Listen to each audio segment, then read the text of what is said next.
Good evening, everyone. Shall we start with? Good evening, sir. Good Yes, evening. sir. Yeah. Good evening. Okay. Good evening. Yeah. So, like, as we have discussed, like last day, today it will be an open session, so you can ask your questions. So you can raise your hand if you have any question.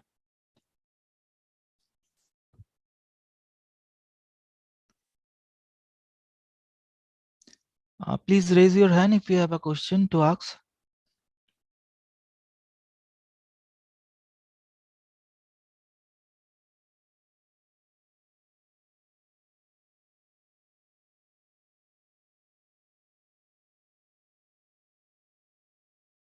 So you can ask questions on from the week 1 to whatever you want. Week 1 to week 12, whatever you want. So if you have anything, please raise your hand.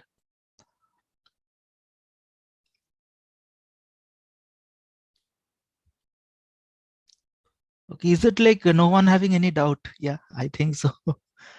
Yeah. Dhanya, you want to continue something?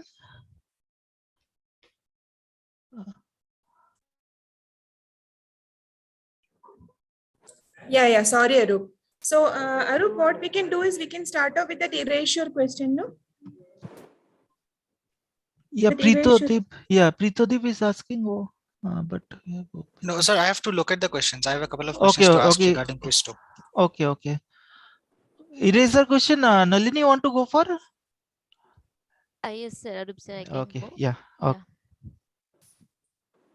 Yeah, just a minute. So just I will share the slides and I will explain like what.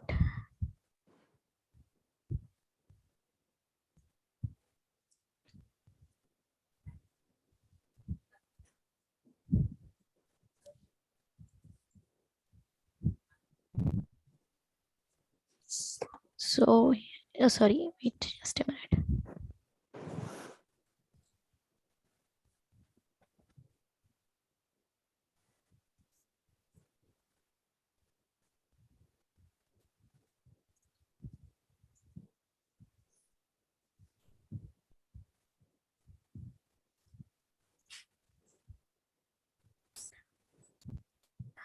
Okay, so in generics at runtime, all the type variables are I'm talking about the erasure of generic information.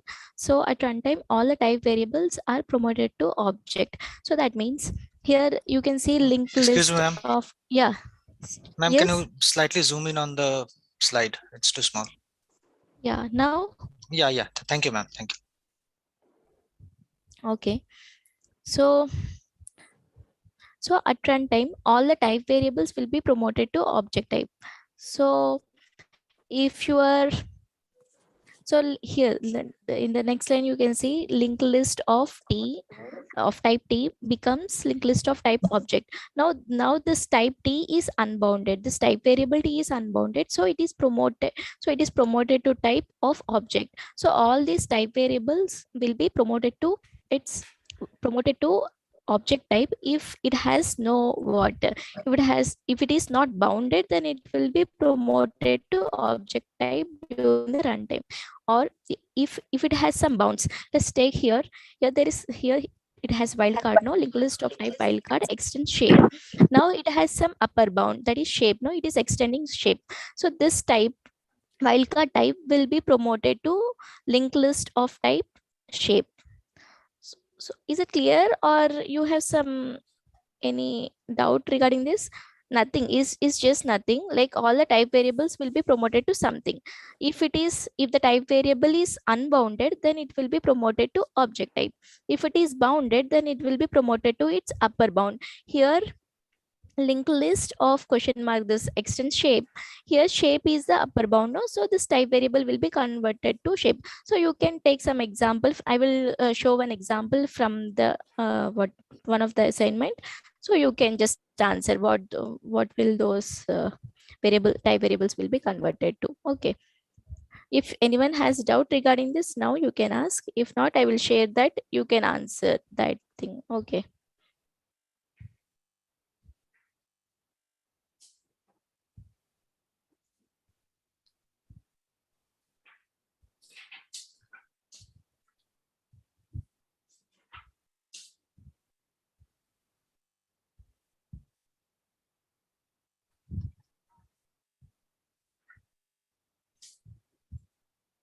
I'm sharing my screen.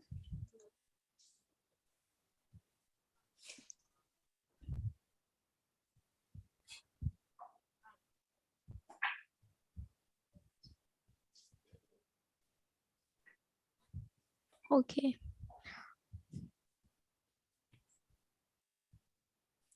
Yeah. Can anyone tell this, like what this T will be converted to after this type erasure? Number. Here you can see, no? Yeah, it's number. It's okay. I think we have a question on type erasure also, no? I will just open that question. Then it will be, you can see answer also, right?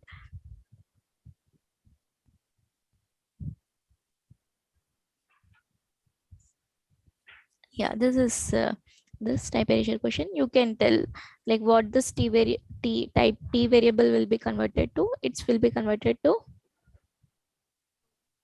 Integer. integer, no? So here what this function, this procedure will become is like, okay, you can public integer boolean find odd. Here also it will become integer only, no? Because here T will everywhere T will be replaced by its bound, its upper bound, because we are using it is bounded type, no? That means it will be converted to its upper bound. So it will become here public integer boolean find odd. So T will be replaced by integer here also. Wherever you see T in here in this procedure, in this method, then it will be converted to that bound, that type. It will become integer. Similarly, in this next procedure, what T will be in this next method, what T will be converted to here T, this T. This both T's are different, no? Next one will become object. Yeah, because it is unbounded. Unbounded types will be promoted to object type, and bounded one will be promoted to its upper bound. So it will become object here. It will become object. This T also will be replaced by object, and here also this T also will be replaced by object. Yeah, that's all. You can look answer also.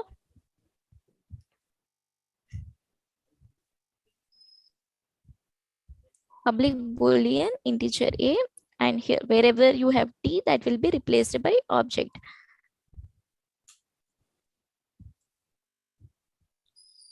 Yeah, that's all. Is it Okay, thanks. clear? Thanks. Yeah. Yeah. So you want to ask anything? Okay. Okay. Then. Okay. Okay. Bimal is having a question on week 11 activity question. So Bhaskar or Dhanya, anyone want to go for it? So Which one? Let me check the question. week 11 1.1 11.1 question number 3.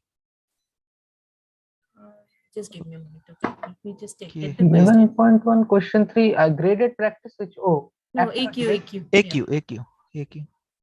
I'm just taking. I share the screen 1 minute. Okay. So, Bimlesh, is it about the interrupted exception? Is it that question? Yes, ma'am. I mean, a synchronized object.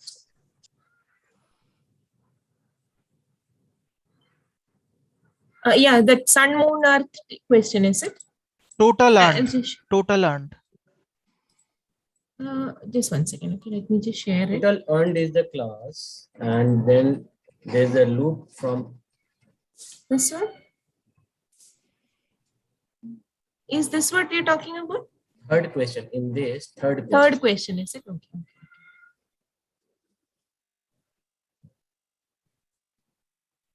yeah. So, what I was asking, when in which situation option C could be possible?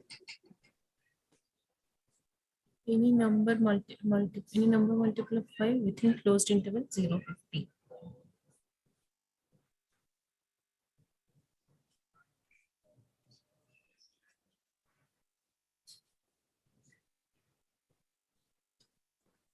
0.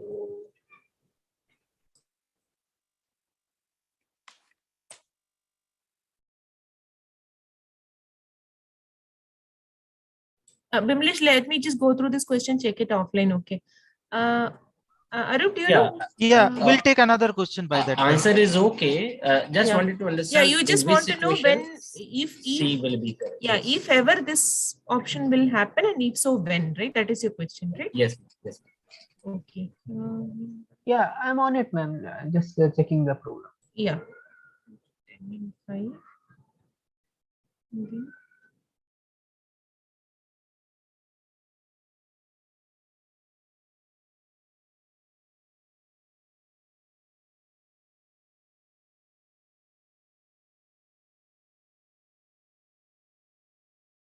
So I guess that is possible only when you don't use the synchronized and notify all, right? Am I correct, Bhaskar? Wait, ma'am, I'm not. Yeah, please.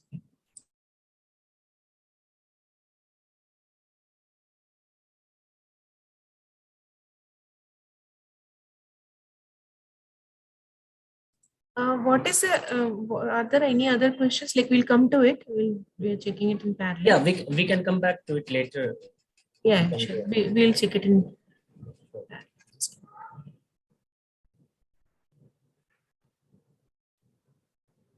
It's 2.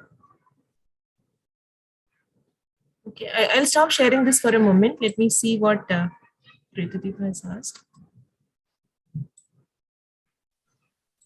Yeah, ma'am, I have two questions. Both are from quiz 2 and both of them relate to generics. Okay. So they're in page numbers 139 and 145. Okay. Just give me. Question numbers 169 and 173. Yeah, just give me a minute. I'm just getting the QPC1, right? Okay.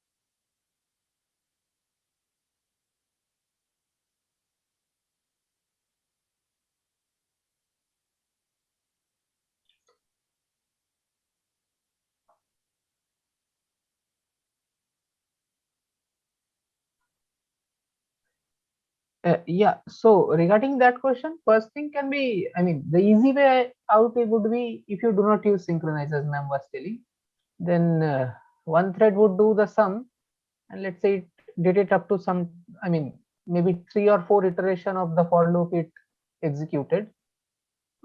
So the sum would be 25 if it executes, let's say 5 times. Bhaskar, you're not sharing your screen. Yeah, okay. I was not actually intending to share. Okay, yeah. No, fine. I will share then. Wait. Yeah.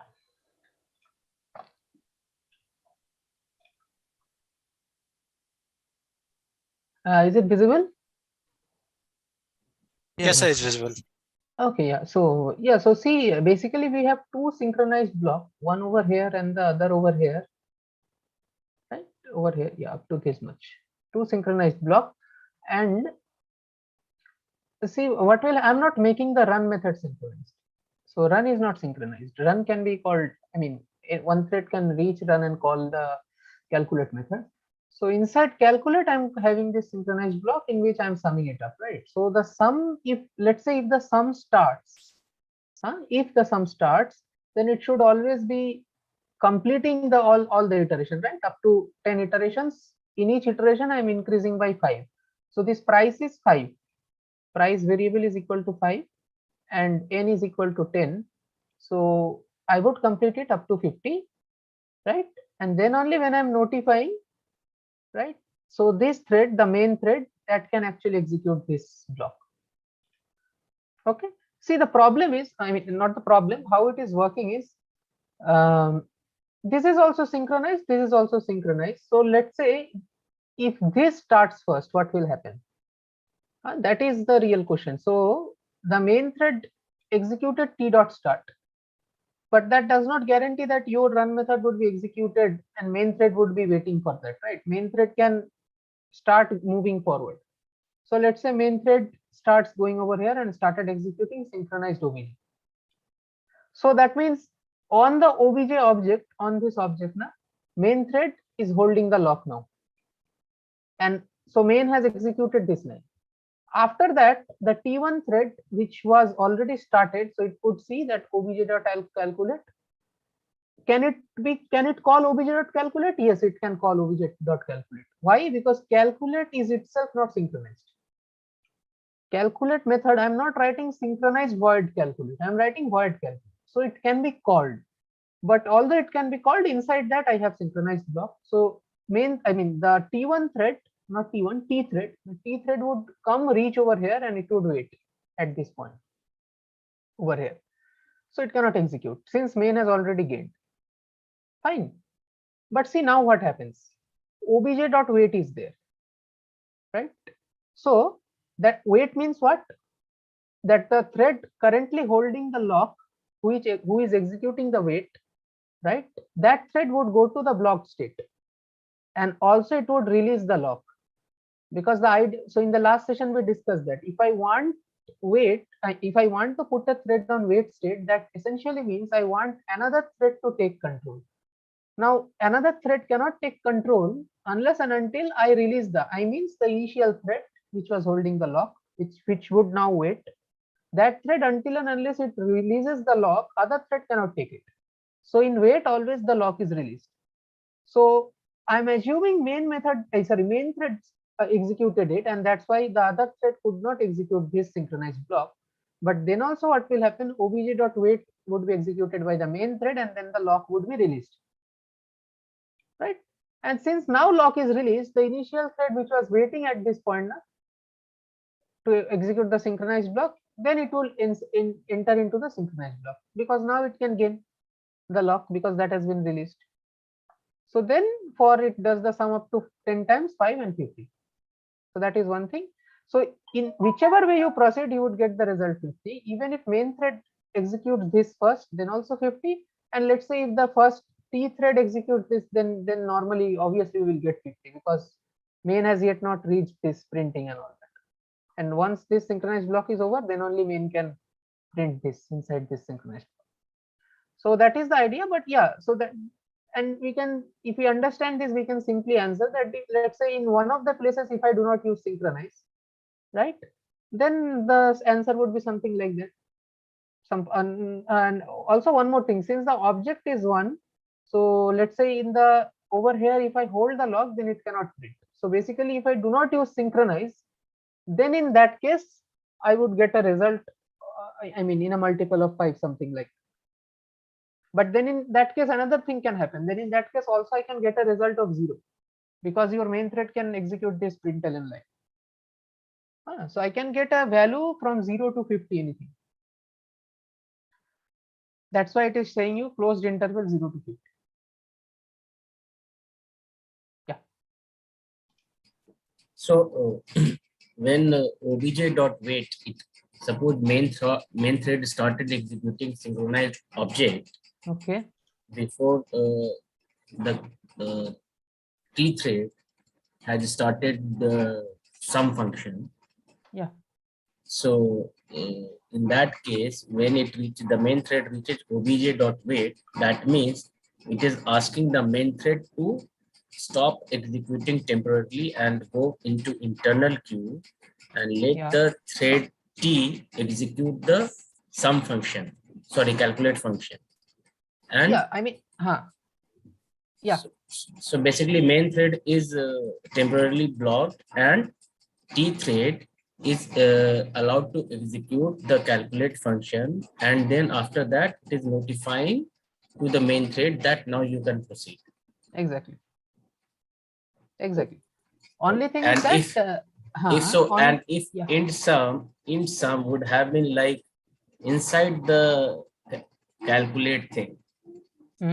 In sum equal to 0 was initialized inside the synchronized this block. Okay. then it would never Sir, what give is the use of output zero. synchronized? Sorry. Synchronized here. Hello. Mr. Bimlesh, you can continue. So I would Yeah, go so to if that question later. in sum being initialized outside the function, instead of that, if it was initialized inside the function, then it will never give the output zero. If it is initialized inside the function also, then also in whatever way you do, let's say sum is a class member, right? So as long as it is class member, even if you do not do initialization, it would still be zero, right? So let's say one thread executes first, and let's say your this synchronized block is yet not started, and inside this synchronized block only you are initializing sum to zero. But in that situation also, if main thread prints it, it would give zero result only, because although you do not initialize explicitly, class member would be No, but implicitly zero. how will it access sum if it is if it is after synchronized function? Yeah. So if we started the synchronized function, then that is for sure that int sum equal to zero will be accessed, and everything subsequent to Okay, that will you are also saying be that. executed. Correct. Yeah. In that case, zero will not become the output in any case. No. So what I'm saying is, let's say int sum equal to zero is not written here. Only int sum is written, right? And inside the block, I am making int sum equal to zero, and then the for loop starts. That is our code. But in that situation, let's say what By happens. default, sum equal to zero. By default, sum is zero, right?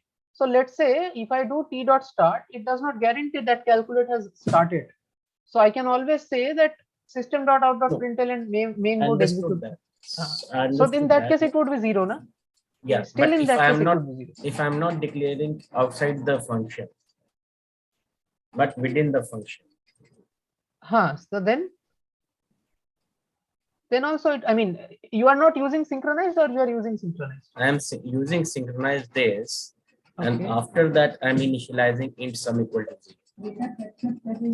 Yeah, in that case also, what I'm saying is, in that case also, Between synchronize this open bracket and before for loop starts, I'm initializing int sum equal to zero. Fine. I'm not declaring int sum equal to zero before that anyway. Yeah, okay, fine, no issues. So what I'm saying is, in that scenario, exact same thing only will happen. See, I cannot always guarantee t dot start means it would go, right? So although sum is defined inside this synchronized block, but I'm not yet going inside that synchronized block. There is no guarantee that it would happen first. Let's say main executes this line first, right? Yes. Then also some, but implicitly in Java we know default value is zero, right? So although you do not. But how can it access sum when it is not there before the function? No. See. Okay, achha, I understand. Here everything synchronization happens on this object, not only on the basis of sum. Sum is synchronized here also.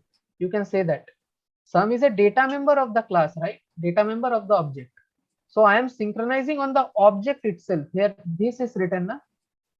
So yes. It doesn't mean that I here in this code, the code now as in whichever way it looks on the screen, the code that you're seeing right now, that also is synchronized on sum, because sum is actually a variable of the object of the class which I'm using as a synchronized. Right. So it doesn't make any difference if I write initialize sum inside this, as long as sum is a data member of the class which I am accessing using this object, right? Okay. So it would be synchronized here also. Sir, in Python, we explicitly put self in the argument for all the methods that we write inside a class. And by virtue of that, we can access all the data members by calling self.data member. But in Java, it is passed implicitly, the object into. Okay, that's why we can access all the data members inside the methods. C language also we pass it using this. What? C language? We pass it how the Java is passing the parameters, same parameters we are using the C language as well. So parameter passing in C is done in a little different way. Okay, let's not go into that all. So there are multiple ways of passing parameters in C and C++, right? You can use pointer pass, reference pass, and all this. So, Excuse me, sir.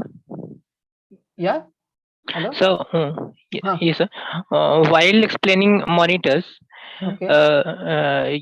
you told us, sir, that we should use synchronized keyword to keep a lock on a method of a class. Yeah. So, Keep a lock so on object. The correct object. word would be object. Yeah. Object, which is calling that function, right? Calling that function, which is synchronized. Yeah. Yes, sir. But why are we using here synchronized this? Okay, What so is- there are two ways you can do synchronization in Java. We discussed this in the, in the introductory live session of the week 11. That you can, not week 11, I think week 10. Anyways, week 10 or week 11. The thing is, in Java, you can use synchronized in two ways. First is by using synchronized along with a method. In that case, you would write synchronized void calculate. And the other thing is, you can use synchronized block. The reason for synchronized block is written in this way. So it's written in this way. You will write the word synchronized inside any method you want. And then in the first bracket open, you would mention on which object you want to synchronize. So let's say,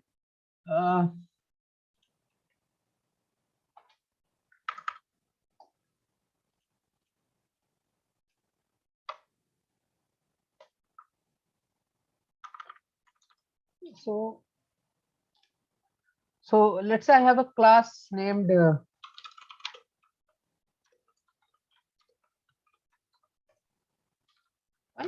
what I want to do, I want to have one object of class A, which is a thread essentially.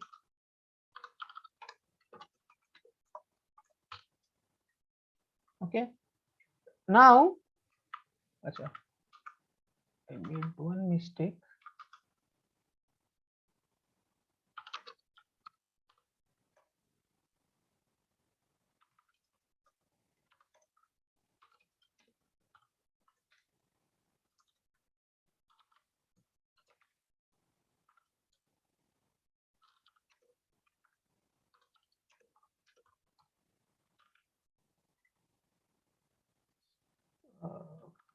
This is done. Run.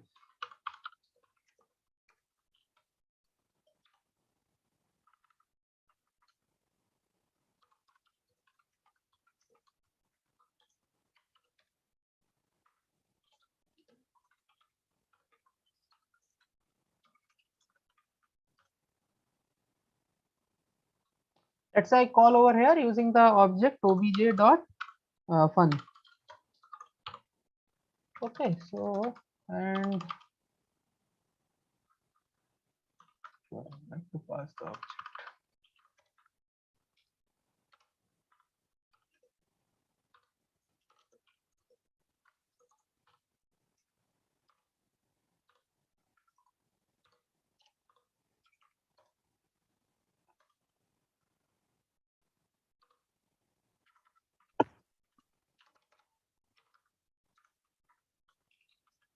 Write obj, let's write thread.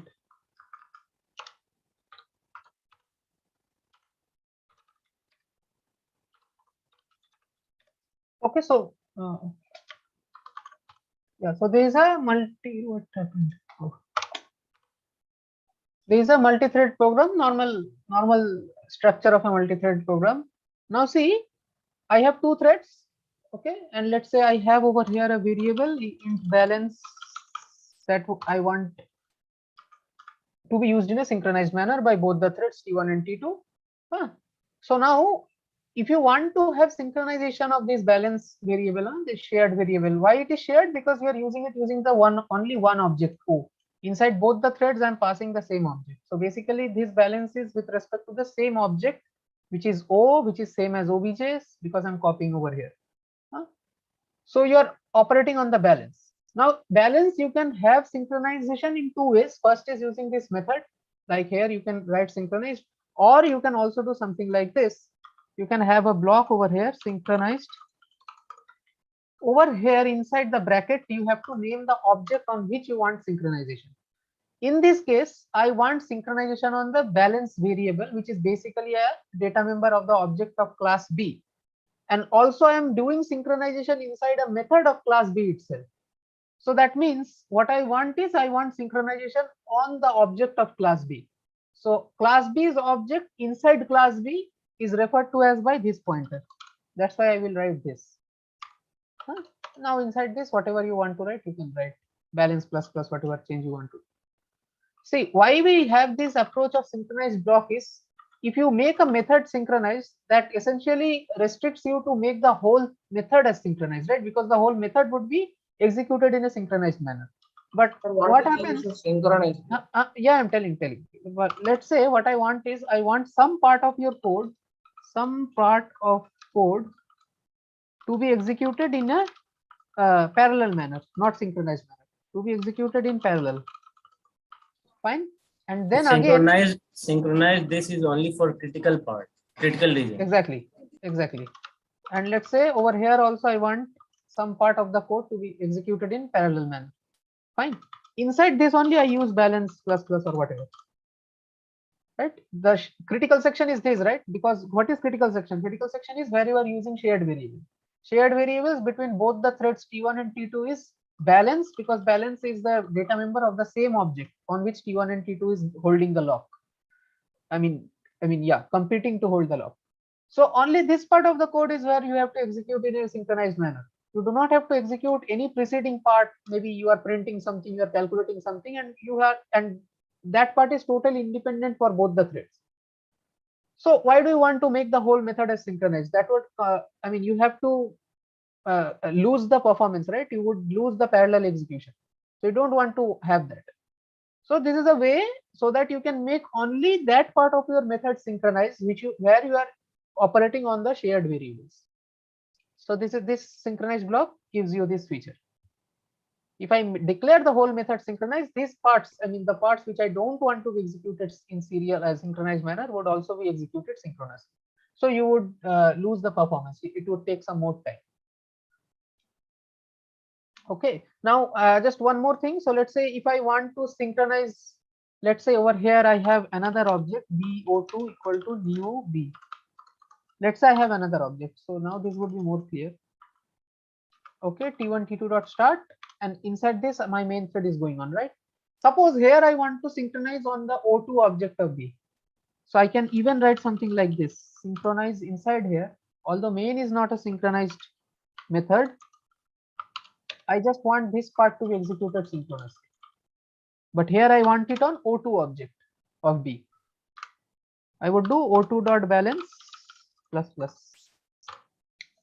Fine. So what happens in this block essentially is that only on o2 object I am doing synchronization. Fine. If the o2 object's balance is changed by any other thread, let's say I pass o2 for this thread o2, right? In that situation, let's consider this part. So this part would be executed in a synchronous manner. This o2 dot balance plus plus and this balance plus plus would be executed in a synchronous manner. Got it? So over here you can write o2, you can write o1, not o1, what was the name? O, yeah, O. You can even write, over here this you cannot write because this is basically an object of sample1 class. Now sample1 is not extending thread, right? So there is no question of synchronization with that risk. So anyways, so that is not also what we want to do. We want to synchronize it on O2 or O. So you can do that. Excuse me, sir. So you are saying that sample is not extending a thread class, so we won't be able to write that sample. But yeah, you can write, but it wouldn't be meaningful, no? If you write this, then on what you are synchronizing? Because there is no thread working on the sample class object. There is no object like that. Yes. And sir, one more doubt. In method fun, where will I put wait and notify functions? You do not need to have wait and notify in all program, na? So we discussed because two threads are working on the same critical section. So we will have to notify other thread so that he can have access of the critical section once the first thread is. I'm telling. See, Sir, one more doubt. Can we have multiple synchronized function within the same function? I think all these doubts are covered in live sessions. You can see the reentrant lock region. Wherever I discuss reentrant lock, you can see over there that you can have multiple synchronous function, and one synchronous function can call another synchronous function also. No problem. And the number of arguments of synchronous function once is only one. Number of argument? That synchronous function like input argument like this and or object, like it is only one, right? Because essentially you're doing on a single object, right? What is your idea? That on this object I want to gain the lock.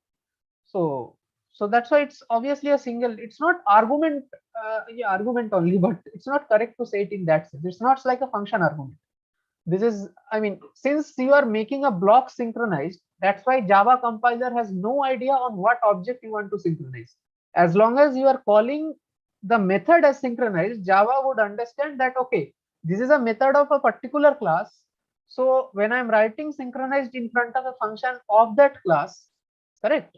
So that essentially means always I want to synchronize on the object of that class, because no other object can call that method, right? Because the method is part of that class only, and any object of that class only can call that method. No outside object can call that method. So you do not have to tell explicitly on which object I want to synchronize. Java understands that. But here when you are writing, so that's what I said, in the main method, I can write object O, I can write object O2, I can write anything. So if I do not mention, Java does not know, right? And synchronization is obviously based on a single object lock. So there is no question of having multiple parameters. I mean, let's say if I have something like, you have something like O2O or something, then what would that mean? Do you want to synchronize on everything? I mean, confusing thing, right? So it's not practical. Anyways, so another question was there. What were you asking? Synchronized. I forgot. What were you asking? Can you repeat? One student was asking. Then I move to the single parameter. So, how will we use notify and wait function in this particular scenario? Correct. Yeah. See, the idea is whenever you write synchronized, if one thread goes into a, let's say two threads, let's take in this example only, T1 and T2, both the threads are working on, let me make it O, both of them are working on the same object O, right? So, and I am writing over here synchronized. So both of them cannot execute the balance plus together.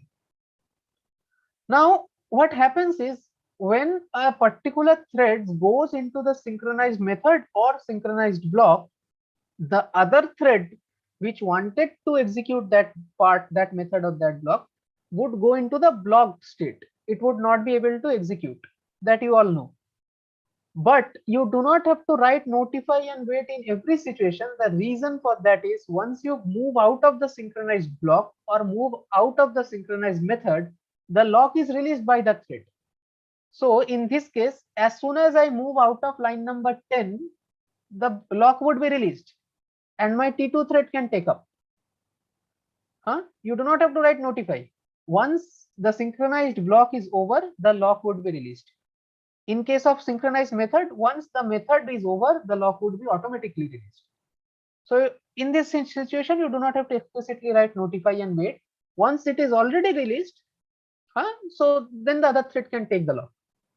Now, if your next question is then why do we write notify and wait in the other situation? For that, I would request you to see that live session now where we discussed the use of. So in the live session, I have discussed this in the incremental way only, that at first nothing, then you add synchronize, then in order to have another feature, you add notify and wait. So please see that. I mean, discussing the whole concept in this session would be not possible. One more small doubt, sir. When will that synchronized function will be executed? Is it like a constructor? As soon as the object is created, it will be executed, or any idea like when it will be executed? Sir? No. Synchronized function you're calling, right? So, I mean, are you talking about the block or function? Like, no, we have defined a synchronized function, but when it should get executed, like as soon as the object is like created, it will be executed, or is it like a constructor, sir? No. You're calling it. See, obj.fun. Oh, okay. Oh, once the main block is called, sub blocks are also executed. Okay, sir. You're calling it. It's like a normal function call. And sir, the one that's synchronized, which has been defined in main function, when will that be called? When that can be called in any order, right? That's what we discussed. I mean, that is the idea of the previous question that we discussed, that let's say main thread is proceeding like this, one by one, line by line. So first this line, then this line, then this line, this line, like this. Main thread is proceeding one by one. So assume that since I am working on the O2, let's say here also I'm working on O object. So main thread is also working on the O object. T2 and T1, both of them are also working on the O object.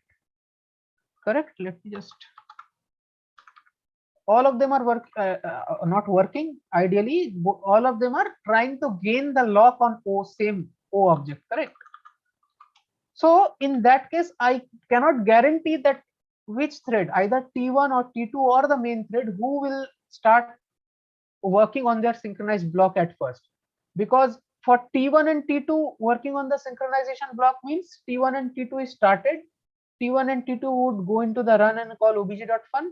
T1 and T2 then go into the fun method, and then it comes the synchronized block.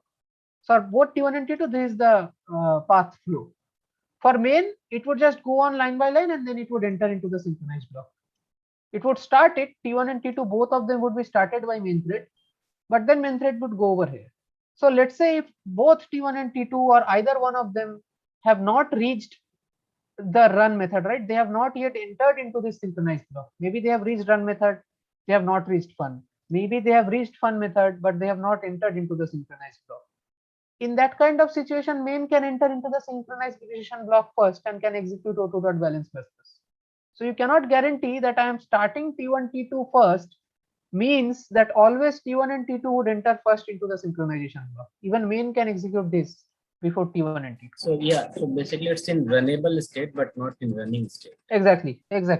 Yeah. Excuse me, sir. The synchronized, which is there in main function, there we are passing O object and calling balance of O2 object. Is it some? Okay. I just initially had O2 na, so I forgot deleting. Okay, sir, got it. Bhaskar, shall we move to the next question? Yeah. So Preetadev had asked that question in question paper. Nalini, do you want to start discussion on that? Can you share the screen? Yes, ma'am. Or do you want me to share the question paper? Yeah, I can share. You have it, no? Okay. Yeah. So, right?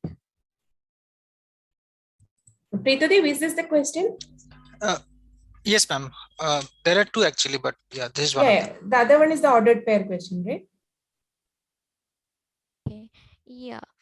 So just you wanted to find out the function header for this method, for this function, right? So yes, ma'am. We'll go to this main method. Yeah, we'll go to this main method.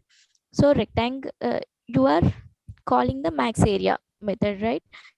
Area method is taking R. R is of object of type rectangle array, and T is of type R is of type rectangle array and T is of type triangle array. So what is the, by this you will be able to understand, no, max area is the method name of this function, right? So this will max area as name, max area as name. Okay, and you are calling from main. You are calling this method from main. That's why it will be static, because main is a static method. Only static blocks can be called from static. Static methods will be allowed to call without using this checks and all. So that's why that should be static. And the return type is double, because you are storing the value which is written from the function method max area to double max int area. No? So you are storing the value in double. So it will be return type will be double. And it will be, so from the options you can get all the methods are public. So it will be public. But the thing is, so you can see that in this method there is like you are operating on ARR, this thing, no, which is an array. You can look here, ARR dot length. So you can find out that is an array and the variable name is ARR. Remaining all things are like they are local variables, and only ARR is some you are getting it from somewhere. So you should accept that as your parameter, then only you will be able to operate on it, no. So ARR is the parameter you are accepting. But what is the type of that ARR? So here this is accepting both rectangle array and triangle array. So what from the code what you can see is like, so rectangle extends shape and also triangle also extending shape. So you all know, right, the parent can hold the objects of child class, right? Parent can hold the child class object, so it must be something of shape array only, no. So you can't use rectangle or triangle because it should accept both arrays. It should accept both arrays. So yeah, it should be shape array only, no. It should be shape array only, right? As Yes, ma'am. we have mentioned it already here. Yeah, so shape, it should be shape array of ARR, something like this. Okay, this is clear now why this is correct, this option. Public static double the shape area. Okay, now you are telling, okay, which things Excuse me, yeah, ma'am. yeah. Ma'am, my confusion is specifically regarding option B. Why is it Option not B. correct? Okay, Yes, ma'am. option B, I will tell you. Okay, see, you are telling this is we are using type variable here of type T, and you are telling double max area T of array. Your confusion is in this T only, no.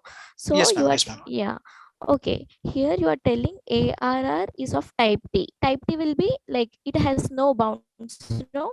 In the type become convert object type, no. Ma'am, your voice is Object breaking only, up. no, Can you please previous. repeat? Sorry.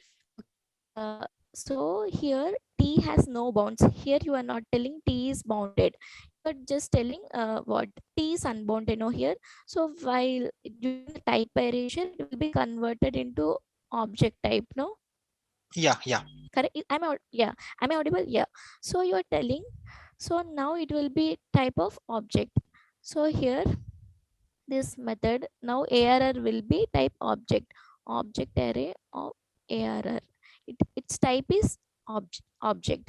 So ARR of area, will it be there in object of type? See, ARR is of type object, so you don't have this, no, this method in the object type. The object has only other methods, no, equals and what yeah, some hash code, some methods, no, but it does not have area method in it, no. So you cannot access that using this reference directly, right? Is it clear? Ma'am, can you repeat this? I did not understand this concept. So what is type erasure? Yeah, She just previously explained we it in the discussed, beginning. no? Yeah, May I previously try? May I try just to understand my understanding is correct? See, in the, when we are not extending it to or bounding it to a particular type, then that will become an object type. An object type being the global thing, we are defining max area particularly, which is not available in the object type. So if you try to call, then we are trying to call object dot that particular function, which is not defined already. That is why it will give an error. Excuse me, ma'am. Oh, Ma'am, yeah. I didn't get Yes, yeah. the meaning of type erasure. Okay, Can you okay, I will So tell. Saurabh, that is already explained, no? She explained few minutes back, right?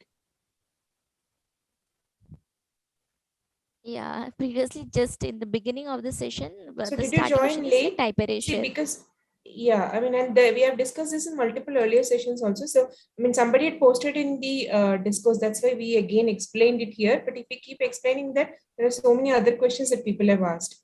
So does someone else, some other students want to explain what type erasure is probably in a short sentence? Like, I mean, do you want to do that? Ma'am, I can try if you allow. Yeah, please go ahead. Yeah. Yeah, so type erasure is basically when a specific type gets promoted to a parent class. So for example, if T extends shape, then since the upper bound is shape, type erasure will make it, it will promote it to shape. And if there is no bound, it will just become object. So while using generics, the thing gets promoted to the higher class during runtime, I guess. Is it during runtime or compilation? I'm sorry. Runtime. It will Yeah, happen. runtime. Yeah, Saurabh, is that clear? Yes, ma'am. Got it. Thank you, ma'am. Yeah, sure. Arup, do you want to add something to it? Yeah, ma'am, just one point. I mean, not adding, but I would just request. So, those who have doubt in type erasure and why this is occurring, how this is occurring, all those things, I would request you all to check the revision session. I think in the generics now, in the revision session, we discussed that in quite a bit of detail. So please check that. I think it would be clear. Yeah, Arup sir, if you want to add, please go ahead. No, it's fine only. Like just the thing, like if you want to call the area, you should have like a child of the shape, right? So that's why either you pass shape or you can have a T which extend a shape. That means a T which is shape or any child type of shape. That's all. If you just say it's a T, if you do not say extend, that means T could be anything, right? Any type. So T could be any type doesn't mean T will have area, right? So you have to make sure T should be a type which will have the area function. So for that, either you take shape, T is a shape, or you make the T to inherit the shape. That's all. The area function must be there. Yeah, sir, just wanted to clarify. These methods aren't inherited to parent classes, are they? This for example, speaking generally, any method that is defined in a child class will only stay restricted to that child class and child classes of that class, is it? Yeah, it goes from parent to child, but not child to parent. Yeah. Okay. Yeah. So now I understand. Yeah. Thanks for the clarification, sir. Thank you. Yeah. So, Arup, can we address the next question? The Yeah, I'll do ordered pair that. question. I'll do that. So we have that string content also to address, right? That's why I'm rushing a little. Okay, this one, right? Yeah, correct.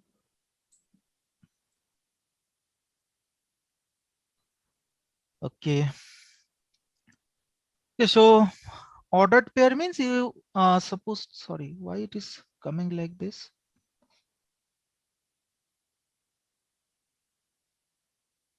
It is visible to us, sir. No, it's visible, but I'm not able to use my pen. Because that's down. Okay, is it okay? drive. Okay, I'm opening from drive. Okay, fine, let it be. Okay, so you can see like there are two, but how I'll make it understand. Sir, you can open it in the new window. I guess that will open it in the inbuilt PDF reader of the browser. I'll open it in a. So there's an option. If you click the three buttons there towards the top right corner inside the PDF, it's beside the download button, sir. No, on top right, yeah. Top right. Three dots, right? Below that. Just below that, sir. No, not that. So beside the download button. No, not this one, Arup. Just click on the white space. Like not this one, sir. Like just click on the PDF right now. Click on the white. There. Yeah. Okay. Sir, open in a new window. Open a new window.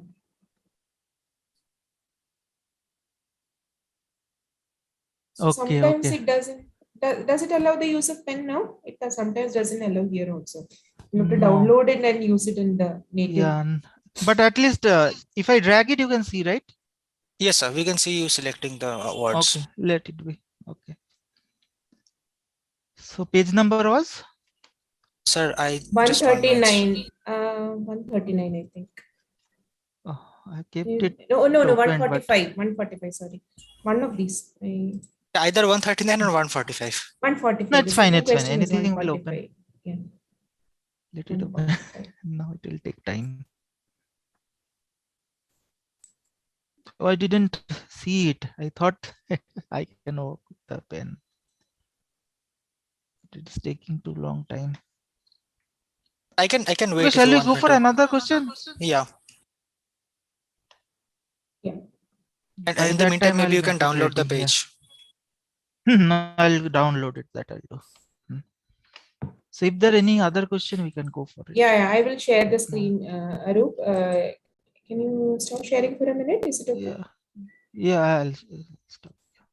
Yeah.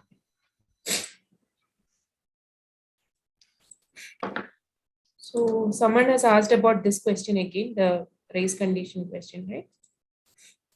Chandrasekhar, this was the question you asked, right? Yes, ma'am. Yes.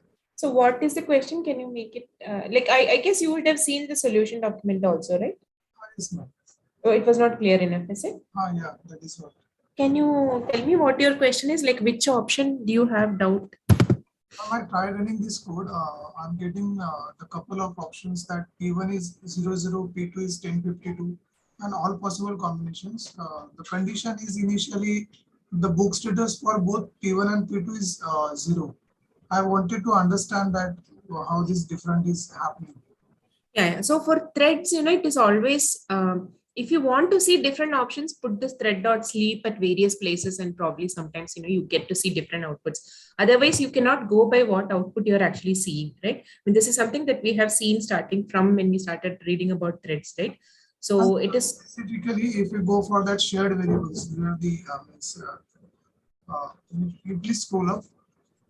This one. Yeah, this that run part is there. Page number 10, 52, and 2. This is a critical section.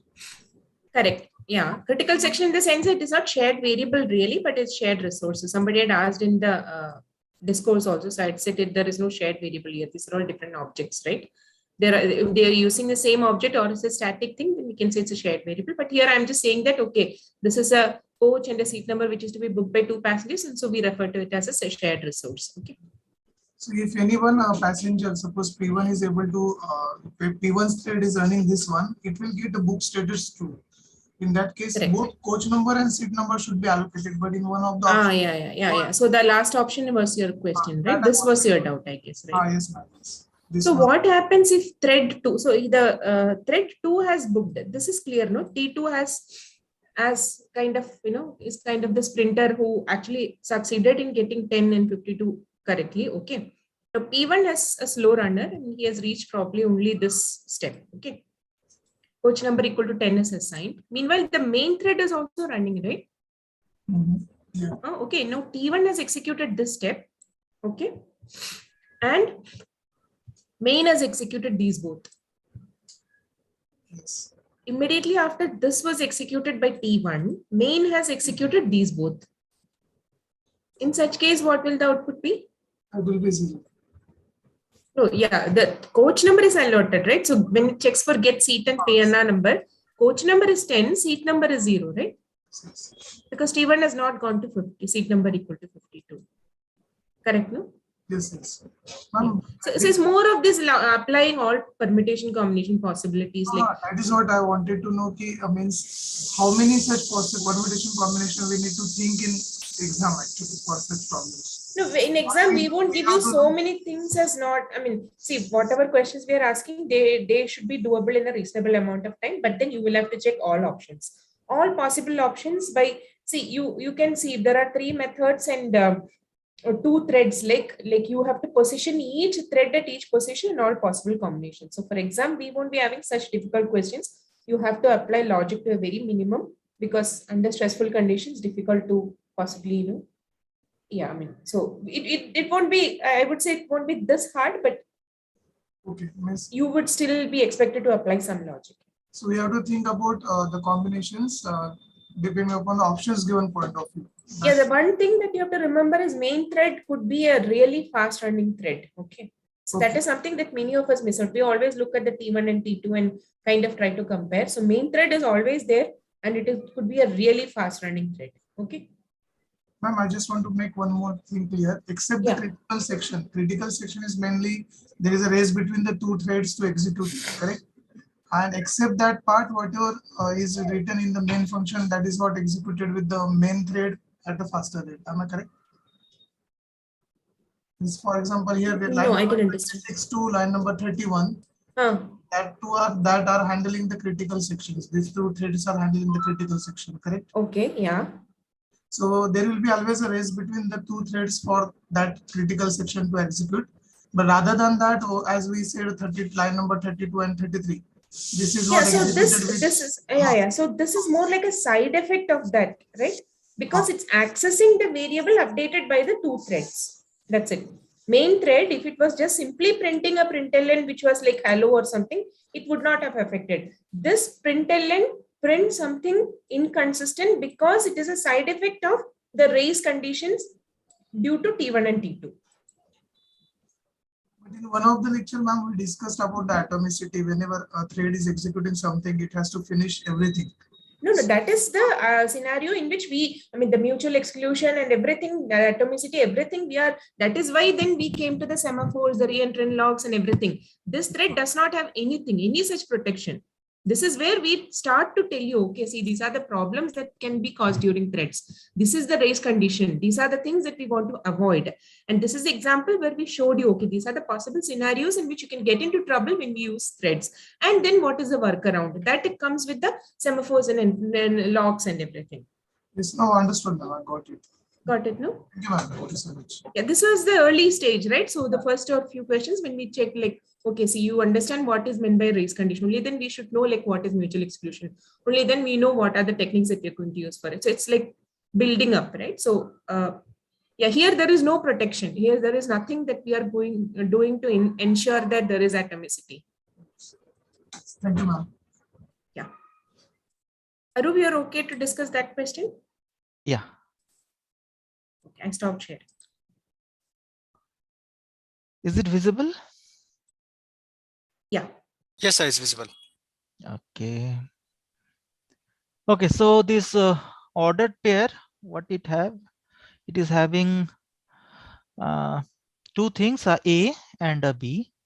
So that's basically the pair, two numbers, integer numbers, or any like any number. It could be integer double or any kind of number. So it's a A and B.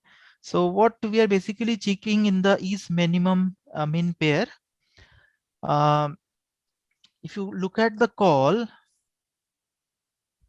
so first we create two pairs, right? One is OP1, another is OP2. It's a simple way. So where A is 5, B is 6, A is 3, B is 2, right? So it's simple way the constructor will assign them. Now we are calling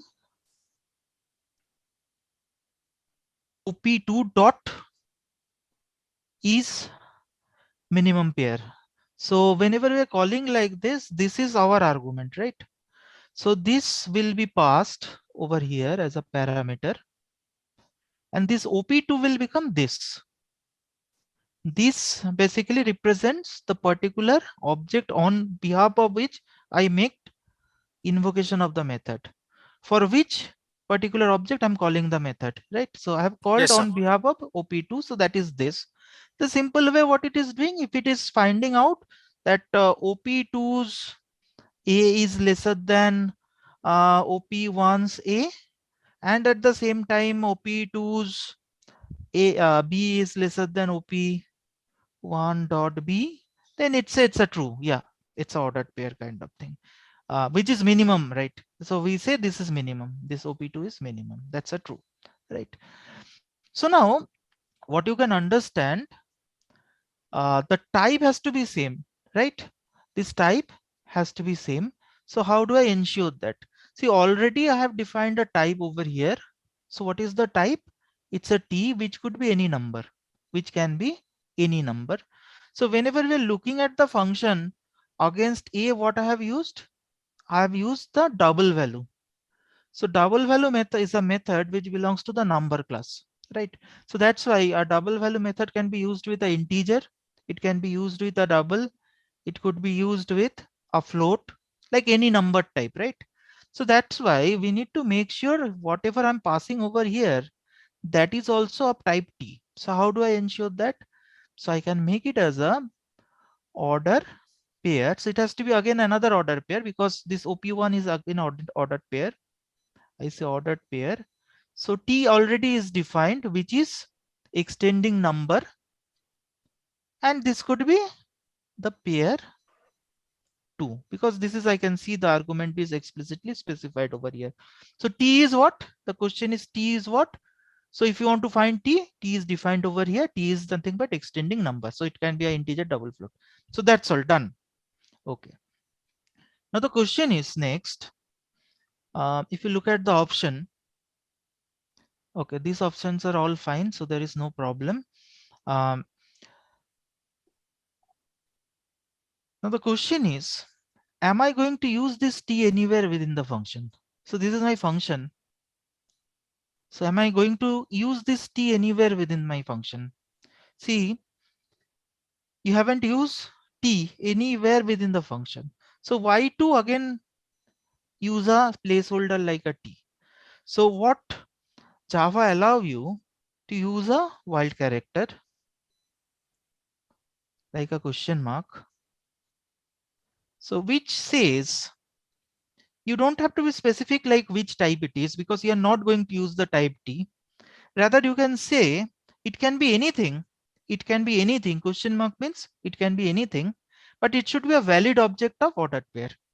So now what is valid object of ordered pair? The valid object of ordered pair is possible whenever this particular element is something which is inheriting number, right? So basically both do the same thing, but if in your function, if you're not going to use the T, so there is no point to again define it over here, right? So you can just use a question mark. So that means you're expecting a valid object of order pair, but this type could be anything. So now you look for what is the valid, what should be the type so that it becomes a valid object that is defined over here. So that's all. Now, Excuse me, sir. Yeah. Yeah, sir, specifically my doubt was regarding option A, why that is incorrect. This number, yeah. Yeah. Okay. So it is that copying cohesive property, na? You cannot copy subtypes into supertype. I'll just check out. Yeah, just tell them. See, It's covariance. No? Covariance. Covariance, yeah. Covariance. Yeah. Yeah, see, Bhaskar always confuses me. we can always tell that number is inherited by integer. But does it means that what was our type? It's a ordered pair. Ordered pair of number also inherits ordered pair of integer. Can we deduce this from this? Are they same? Can we do this? Like if integer inherits number, can we say ordered pair of number also is a parent of ordered pair of integer? This cannot be inferred, right? Because whenever you are having the generic type, we say them covariant, like they are not compatible. Actually, they are not castable.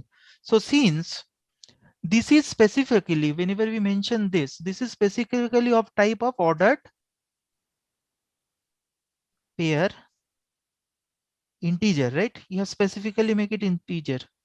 But if I'm specifying over here, this is number, right? So this part will be a ordered pair number type, right? Now we are basically comparing between two value. One is of type ordered pair integer, another is ordered pair number. But yes, they are not having any relationship, or no relation could be inferred from this. So no operation also can be permissible on this. No, see, you can say if you have a 2.5 and 2, this is a double, this is an integer. So I can do a subtract, because somehow they are related, because ultimately they are of integer type. They are of number type. Sorry, they are of number type, because double is also a number. This is also is a number. But whenever you say ordered pair of integer and ordered pair of number, they doesn't become compatible. So they are covariant. They are not covariant. So that's why this is not possible. Again, I repeat, this is a very important area to understand. So if you have an integer which inherits number, that doesn't mean ordered pair of integer also inherits the number.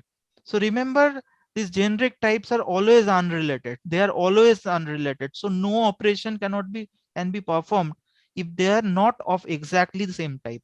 No operation can be performed until and unless they are of exactly same type. Sir, excuse me, sir. Yeah, please. Sir, the concept of type erasure and what you said just now, they kind of seem contrary to each other. I'm getting confused now. Can you please explain this portion again? See, type erasures comes after compilation, right? But this is do not permit you to clear the compilation only. So it will stop you in the compilation itself, right? See, after compilation, type eraser replace this t with a number, and this is also number, then it will run. It's fine. But will it go after the compilation? Because you just we have discussed, like it happens, we get the eraser type during the runtime, right? Yes, sir. But are you able to go to the runtime? That's the question is now. Because compiler will stop you, no? It will produce a compiler error because it says these are not compatible. So you cannot do an operation between them. See, again I repeat, compiler checks your types are compatible or not. Then only it will allow the operation. Otherwise, it will show you compiler error. So you cannot run your program, right? Up to this, is it clear?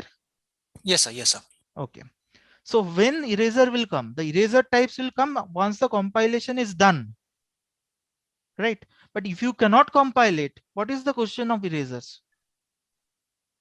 Yes, sir. Once it is converted, it can run. There is no problem. But compiler will stop you. It do not let you convert it. See, again, understand, you are having the generic type. Somewhere you have used a T, somewhere you have used a U, somewhere something else. You are having many classes, right? All are unbounded. But at the end of the day, after compilation, everything becomes object. In that way, all the objects are compatible. Yeah. But that doesn't happen, no, because compiler makes, if they are from the different class and you do not have a common parent, they're not compatible, because compiler will stop you. You're doing something wrong, right? Yes, sir. Getting my point? Because compiler will check first your types of compatible, then only your compiler will compile it successfully, so that you will go for the run, right? So if the compiler raise a error, so you are not able to convert your code, right? So that's how there is no question of erasure will come. First, it will be through the compiler, so that it confirms all the rules are enforced by the compiler is made by your program, right?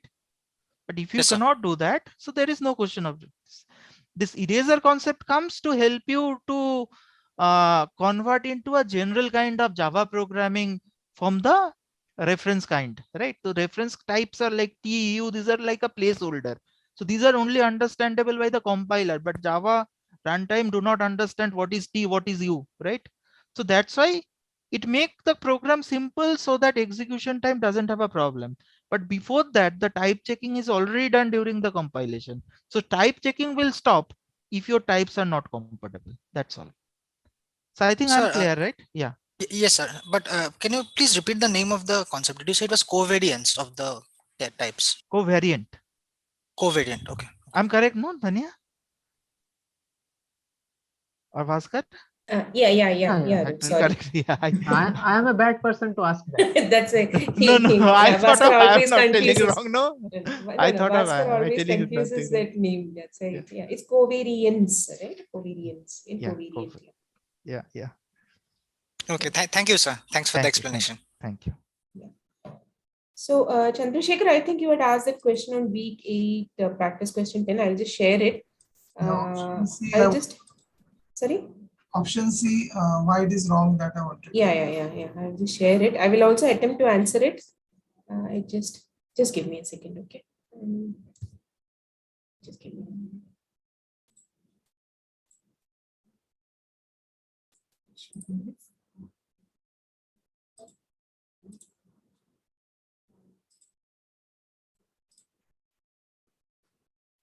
This question, right? Yes, ma'am. Let me just. Is this visible? This you are worried about this option, right? Is that correct? This question I've explained in the discourse few days back, I think. Okay, anyhow. Okay. No, this is simple. See, for each is actually returning a void, but we are actually receiving it in some variable, which is wrong. That's a simple explanation for this. Okay, okay. If you see the definition of this function, right? I mean, the method signature, you would see that for each actually returns a void, and you are actually receiving it in a variable here, which is wrong. That's it. Simple. Yeah, nothing complicated. Thank you, ma'am. Anyone else? One that question was left, na? Should I discuss that? Sorry, Preetadeep, you were asking something. Sorry, Bhaskar, sorry. What did you say?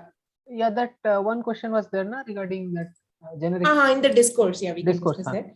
Yeah, but before that, I was trying to understand what Preetadeep's comment was. I chose one option extra with both the questions. Okay. Because it was an MSQ, I guess. Okay. Yes, ma'am, and 10 marks combined. Yeah, so this is something that we had insisted multiple times, I guess. For generics, the type erasure.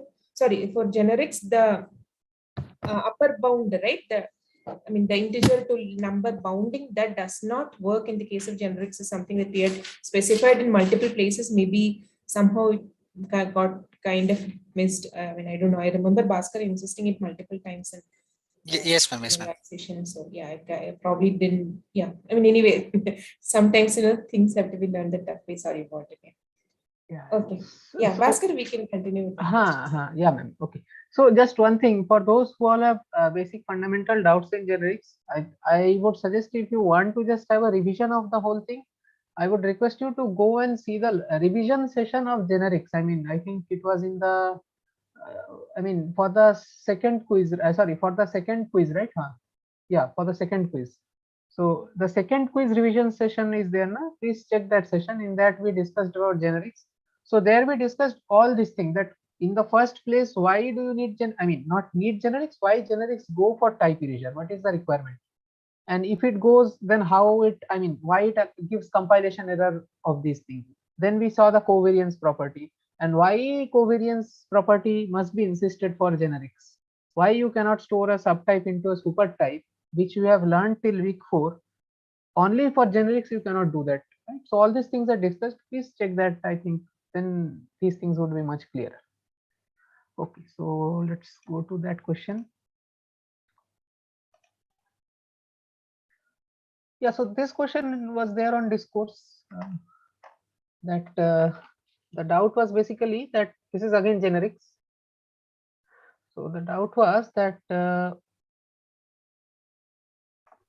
think the second option, why is it correct, right? Yeah. No, why so is it wrong? Basically Sorry. this method, yeah. That why this method, that show pace length is not, so if you compile it, this would give a compilation error. Right? So it would show that the show pace length method is not resolved. It cannot be resolved.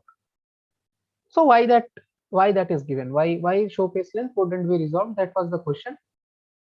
See, so in generics, again, I would request you to watch that discussion in the revision.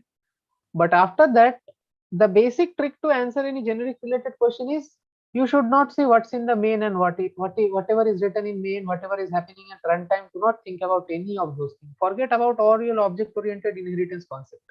When you are working with generics, when you see angular brackets in the code, first thing you should do is only see the class or function definition where you are using the generic.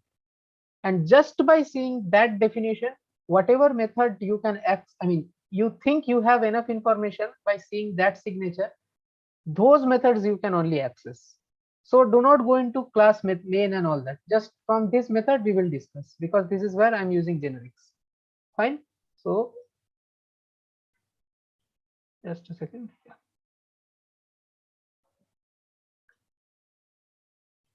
Yeah.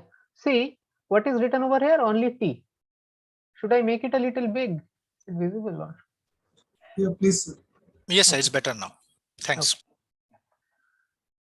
Okay, see, so here we have a mammal class, fine. And if you see the basic structure of the program, then we have a interface walkable and a human class which is implementing walkable. So that means human can walk, right?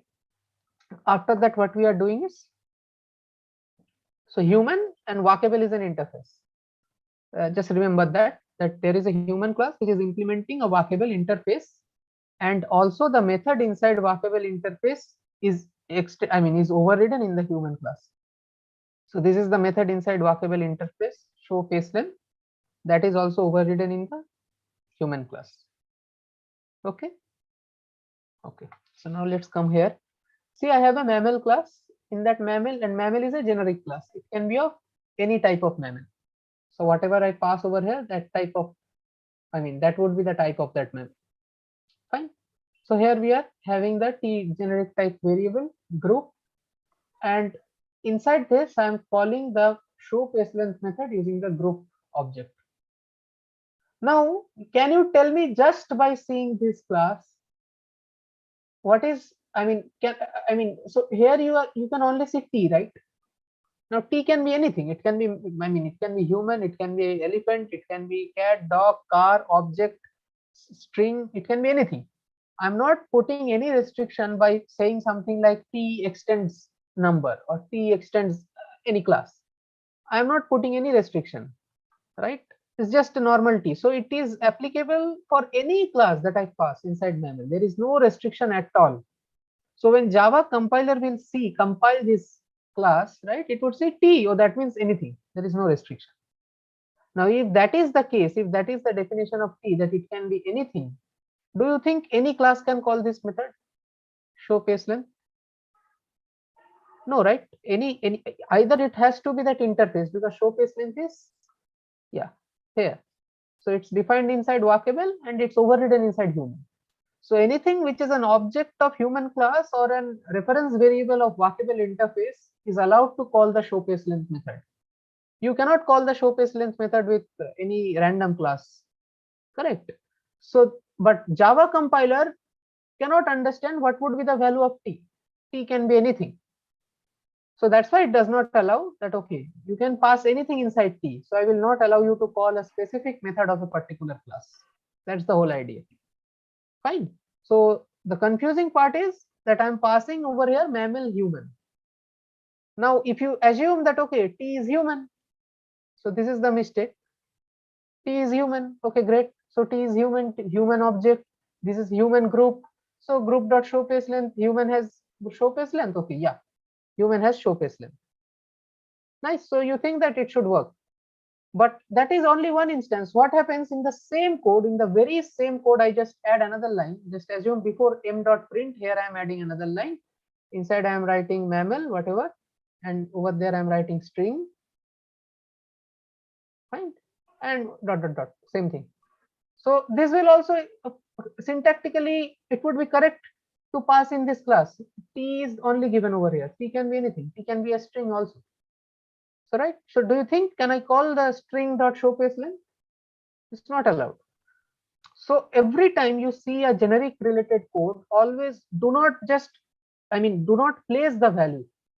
Okay, these are just things to confuse you. Do not place the class which is given human, whatever integer number. Just see what is the definition of the generic in the function, in the class. Okay, and depending upon that, whatever information you can gather, those function can be called. So if I just write T extends human, not human, extends walkable. Human also it would do, but let's do the super one. So T extends walkable.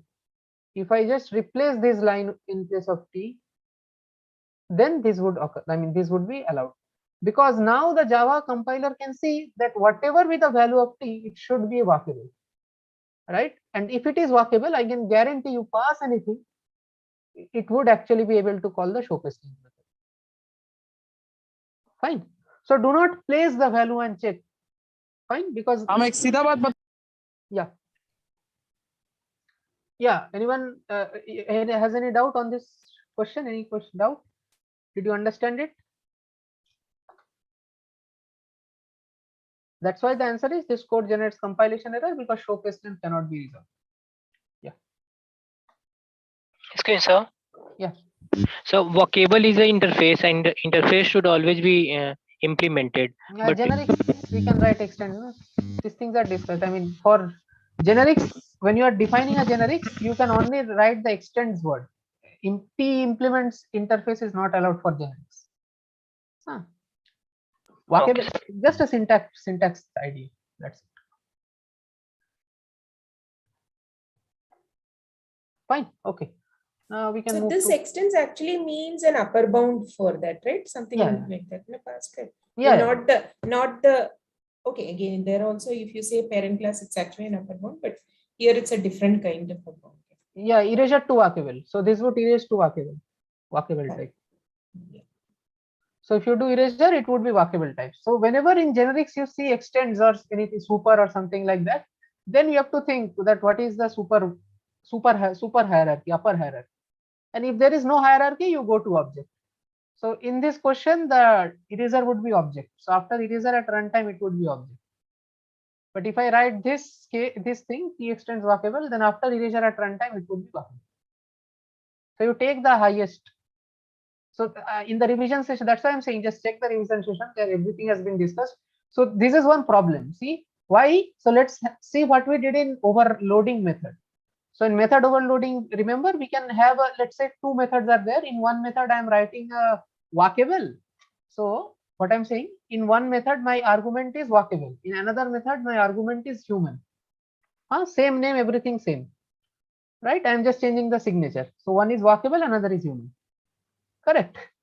And what, assume that that is a generic method. So both of them are generically overloaded method. One is walkable, another is human. At erasure, what will happen? Both of them would be going to walkable. Right? So although at compile time you thought that your methods are properly overloaded method, but since you are using generics and only Java applies this concept of erasure only in case of generics. So what will happen is when you run the code, it would actually boil down to both walkable. So there would be a clash between the two similar signatures. Right. So this is also in the slide. If you check the generic slide, Sir has explained this, that when you use generics in overloaded method, you run into problem because of this erasure. That although you think that this is a proper overloading, but due to this conversion to higher class or higher interface, both the methods after running can be converted into the same signature. Fine. So these things are discussed. So you can check that in the revision session. Okay.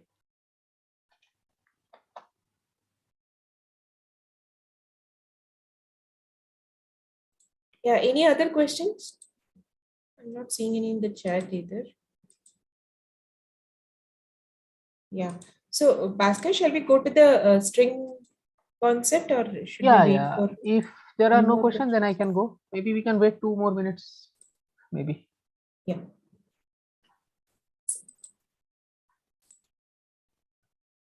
Yeah, so after this, as we discussed, that string constant pole strings in Java, that is an extra topic that is not there in the course syllabus. But yeah, since most probably this would be our last session, so we would just briefly discuss that.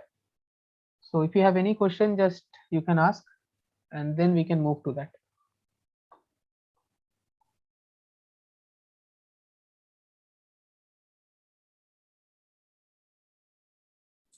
Yeah, I guess we can do Bhaskar.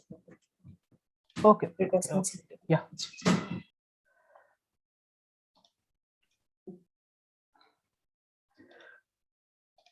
Okay, so I'm quite sure that many of you have already, I mean, not many, I would say all of you must have at least visited the Stack Overflow and similar forums, similar sites while writing code, while debugging something and all these things. You must have learned many things by surfing the net, by checking the books and all. So many times most of you have heard the word immutability. Strings are immutable in Java. Let's say sometimes in one session, I remember while discussing one programming assignment, Anand sir actually taught you all about thread safe, that string builder and string buffer, all those things, little things. So I would discuss basically the idea of strings in Java and why they are a little bit different, not little bit, quite different from normal data types. And also the basic difference between string buffer, string builder and normal string classes. What I will not discuss is the different methods applicable. I mean you have inside string buffer and string builder. So that's just use cases. All you have to do is check the documentation and call the methods accordingly. I mean, splitting, putting putting an element in some particular place, splitting it using some delimiter. All those things I'm not going to discuss, but the basic idea, the basic concept behind having these three different classes of string, and what do we exactly mean by immutability and what do we mean by thread safe ideas. So these things I would discuss, and we would also see to program to prove the things, the points that will be coming. Okay, so before moving into that, a little bit theoretical understanding is required in this topic, and that's why we will do that. So let's get back to our basic ideas. So if I write a Java, so if I write something like this,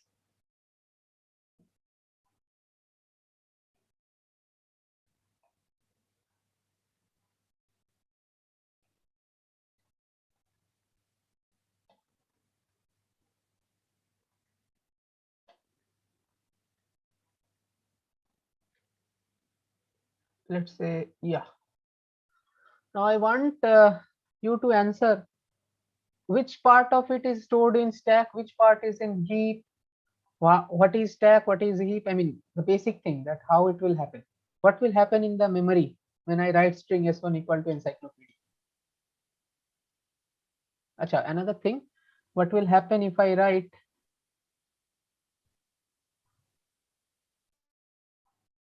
so in both these cases, and let's say there is another class, so let's say any class, let's say object class only.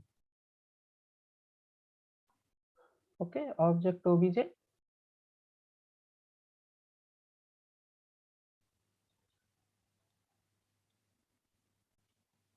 Fine. So in these three cases, tell me what is happening, what would be the memory perspective of this? So in case of S1, Huh? a new object will be created in heap, and encyclopedia will be stored at that place, and reference of that object will be saved in a stack whose name will be S1. Very good. Yeah. Whereas Exactly. x1 whereas int x is equal to 32, it will be stored in the stack itself. Okay. And the same story goes with object. A new object will be created in heap, and reference of that object will be stored in stack. Excellent. Yeah. So this is what's happening, that but the so we know that whenever we are using new, so it is basically in heap. So since we are creating a new object, the object itself would be stored in heap. Let's say this is our heap. Okay, and this is the other memory part, which is my stack. And let's say this is the stack frame for the main method. Okay, and in the main method only I have written all these three lines. Fine. So what will happen over here is, in one place stack would store x equal to 32. The whole thing would be stored inside the stack itself for integer. Fine. For object types, we know that when we are using heap, it would be when we are using new, it would be taken from the heap as a dynamic memory. Correct. So here would be the actual object. Fine. So whatever, I mean, I would not write obj here because obj is a reference variable. So I can only write a address. Let's say 0xf6. That is the address. Fine. And here I have the reference obj inside the stack, not inside the heap. Obviously, obj is also a, I mean, it's a name, right? It's a container which is pointing to the object inside the heap. Correct. So this is stack, and this is my heap. So that means since this is the named location, it itself should be stored somewhere. So obj is also stored inside a memory. Let's say that memory is A0 inside the stack. This memory cell, this cell in which obj is written, right? And obj would be pointing to this memory, which is the object. So this is essentially your object. Fine. And obj is just the reference variable. So this was the idea. And if I draw the exact memory diagram, so then obj is nothing. Obj is just a placeholder. what would actually happen is this arrow, I mean, in real life, you do not have arrows, right? So what you will have is inside this block, whose memory location, this block itself is a memory, right? So this is actually 0xA0. And inside this, I will store the memory 0xH6. That is what essentially your arrow is. Fine. So this is the basic idea. Just we had a revision of the basic thing, but now what happens in case of strings? String, I'm not using new. I said that when we use new, then from heap everything is taken. String, I'm not using new. But this is the idea. You see, string is also not a simple primitive type. The S is capital over here, right? So here it is a class type. String is a class. It's not a primitive type like int, float, or double. That's why you do not need a wrapper class for string, right? So you need wrapper class for int, float, but here string you do not need, because string itself is a class. It is just like working just like reference and all. But then why I do not need new? If it is a class type, then I must use the new and normally whatever we did in Java, that should be done. So can't I do it? Yes, you can do that. So you can actually write something like string s2 equal to new string, fine, new string, and then inside this whatever you want to pass. Fine. So this is a totally valid syntax, and this you can do. But then actually, in order to abstract this conceptual idea of heap, stack, and all these things, just normally in languages we want to have strings, right? We do not want to go into many details of that. So this syntax is actually given by Java, provided by Java. You can write something like this, but this does not mean it's not a reference type.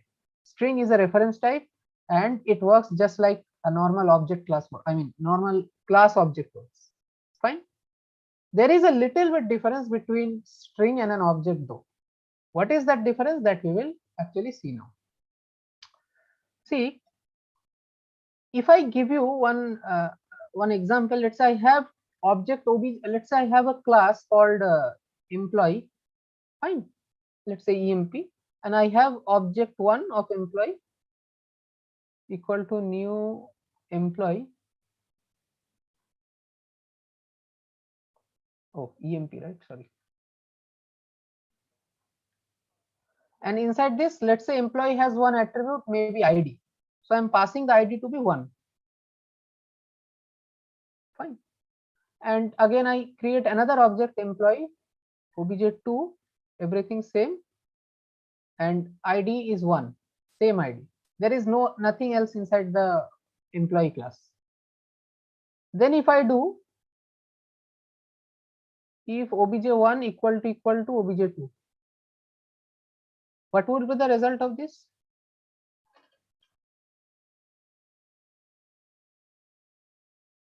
Can you tell what would be the result of this? I mean, I'm writing obj1 equal to obj2. Will it be true or will it be false? Everything is same. See, this is the constructor. Only one value is there inside EMP. True. False. See, that's the difference. When I'm writing equal to, what it does is it only checks the memory location. Okay, so when you write object1 equal to object2, it checks the memory location of object1 and object2. Fine. Now object1 and object2 are essentially two separate objects on the heap. Fine. Let's say this is obj1 is pointing over here, obj2 is pointing over here. So these are two separate objects. Equal to will only check the memory location.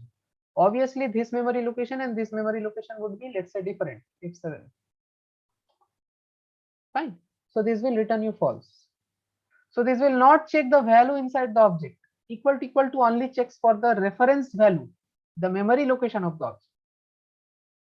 But same thing if you do in case of strings, same thing if you do in case of string s1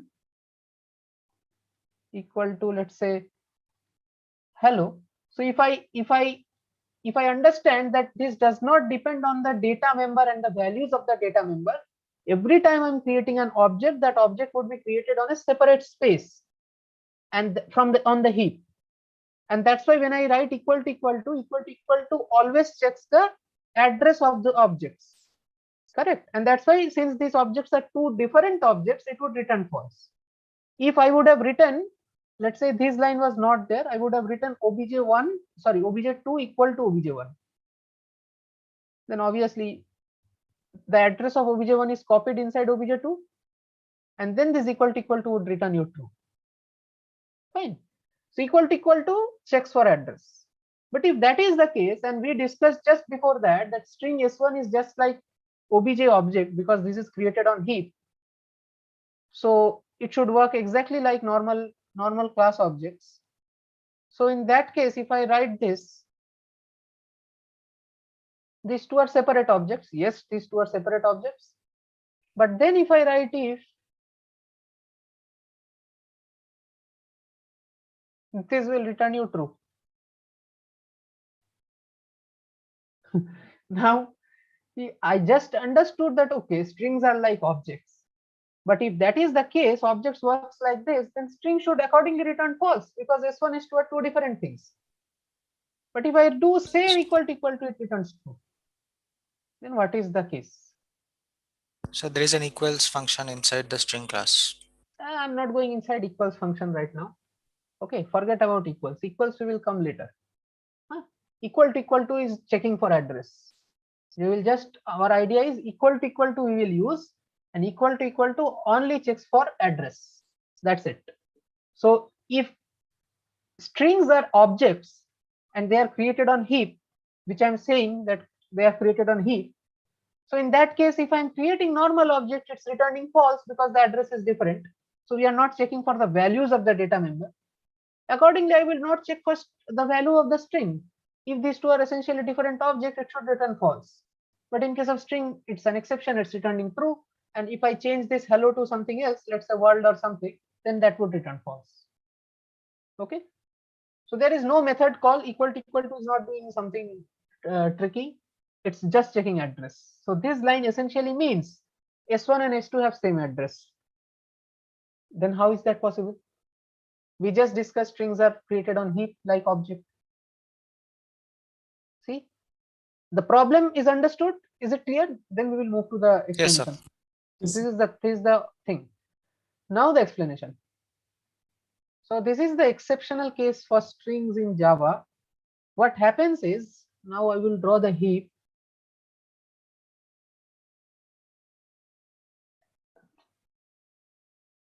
So let's say this is your heap. There is a separate space inside heap, which we call the string constant pool, SCP. Or many times you will see they call it only string pool. So whatever. Or many times you will see string literal pool.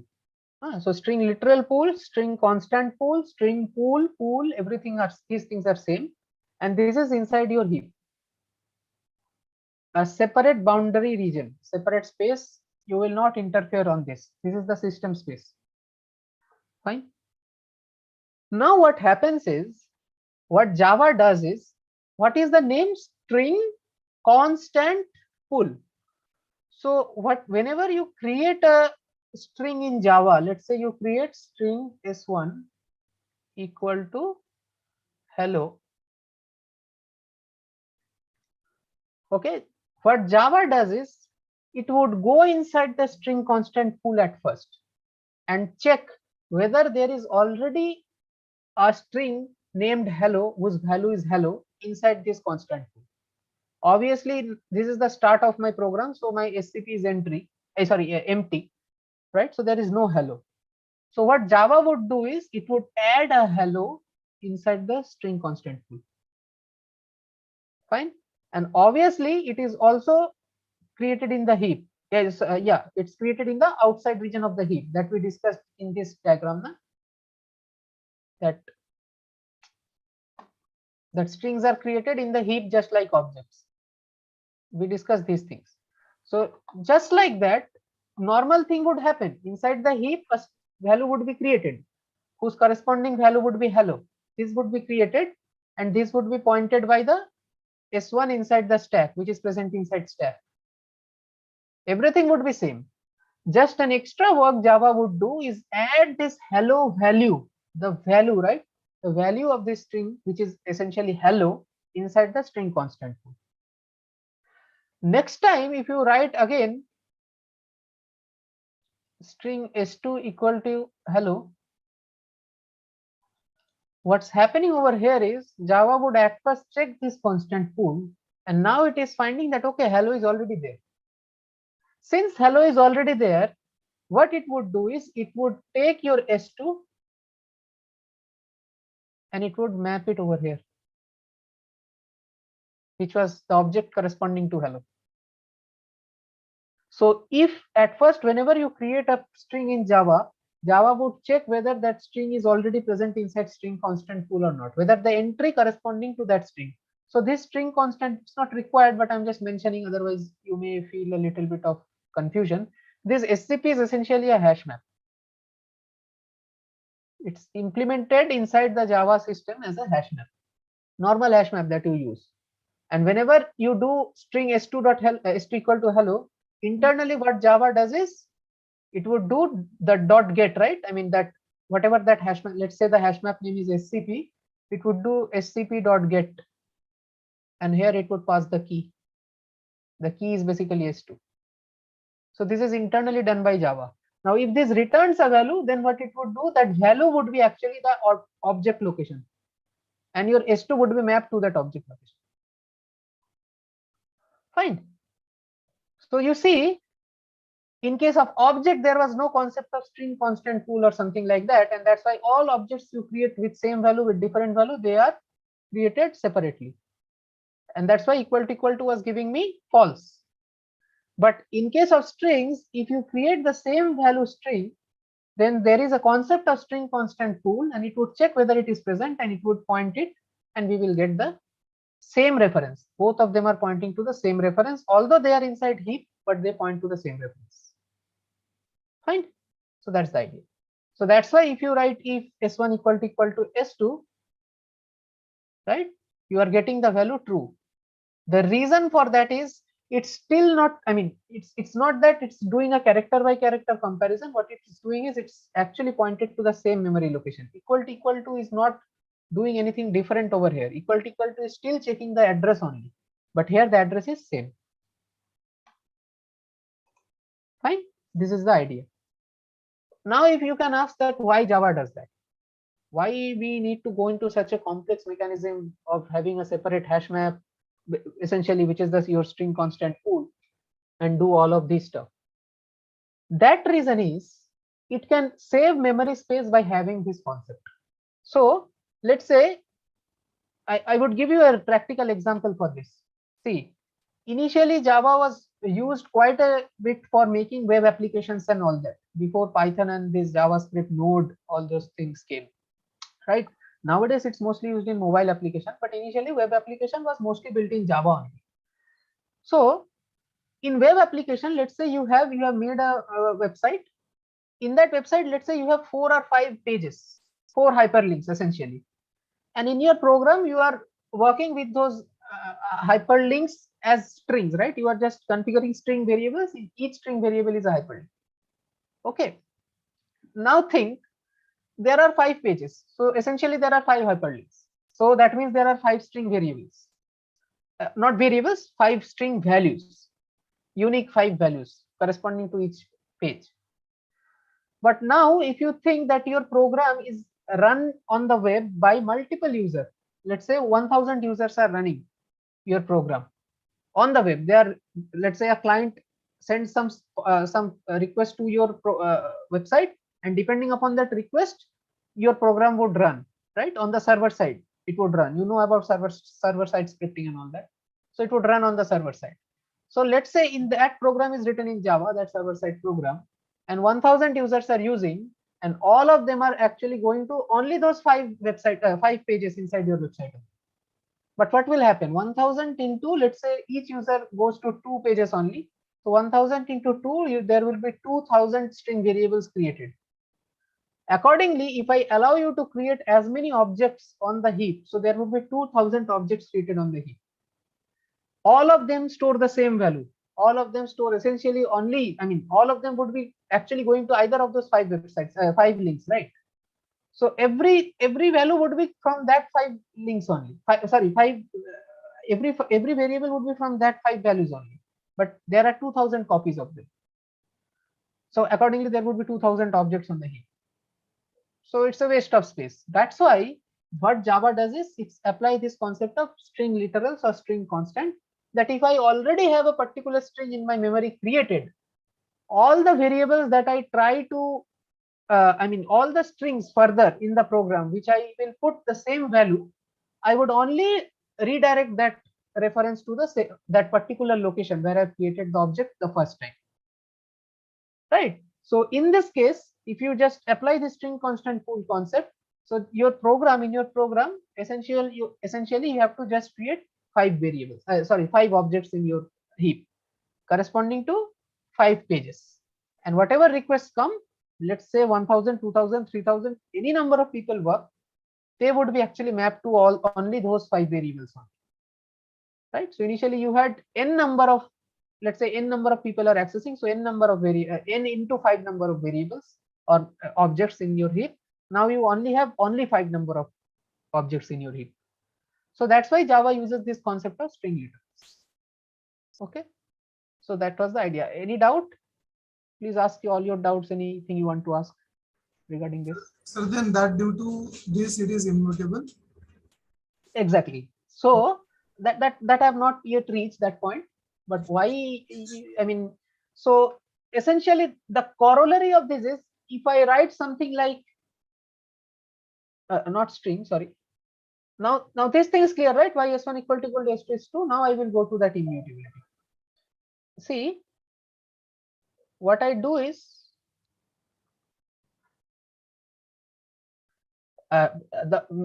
first of all, it should be clear in your mind why the string constant pool is used. So that is the practical situation that I discussed just now. That what is the idea of string constant pool? That you can save memory.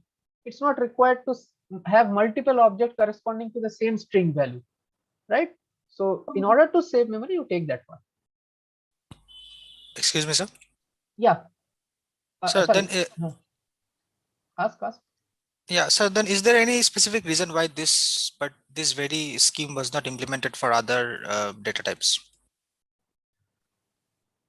Is there any specific reason? Yeah. So the specific reason is that first of all, other data type means all the normal data types like int, float, double, they are primitive types. So they are not used on heap. So they are on stack. So if your stack overflows, that is your problem. I mean, that's not a system problem. I mean, you have done something crazy in your code. That's why your stack is getting overflowed, because essentially stack is maintained by operating system. So that's not a good way. Heap overflow is something that it's a system design problem. That is, you should do it in another way. That's why anything related to dynamic memory in heap we consider. So int, float, double, all those data types are not in our study, because those data types are primitive type and they would be always treated on the stack. So that is out. Any other type, if you say that, let's say if I have an object, object of class employee, the same example that I discussed over here, you have an object of class employee, obj1, obj2, and if my values of all the data members of that object is same, if it is 1 1, then why not have a reference to that? It's the same object. Okay, see, the problem with that is string is something which has no logical existence. Employee is something which has logical existence. So if you go to the object oriented idea of it, obviously there can be an employee in one organization sharing exactly the same details of another employee in some other organization, some other part of the world. So that is allowed. You can have that kind of situation. Obviously it's possible. Let's say employee ID. Obviously employee ID would be same between two different organizations. Even inside the one organization, it's same. So when you go to real life objects now, so it is not proper to have this feature.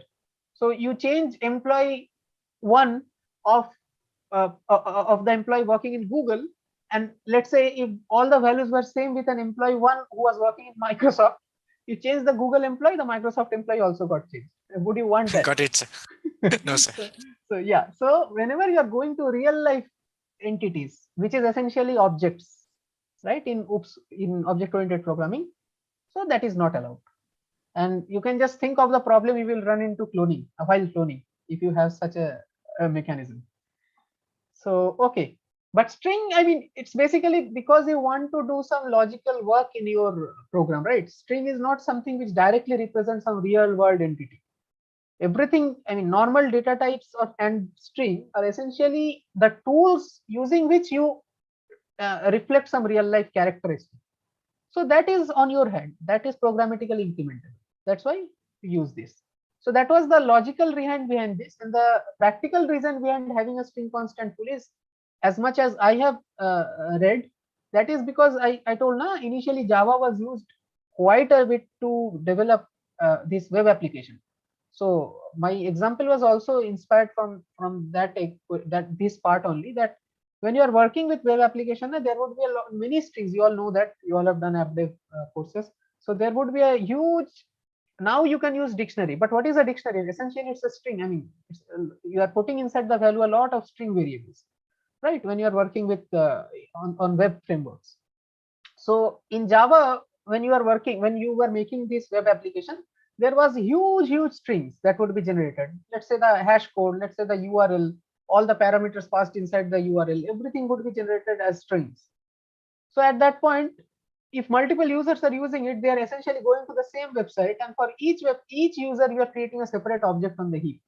So that is a down, I mean, your server would very fast, it would exhaust its resource. Fine.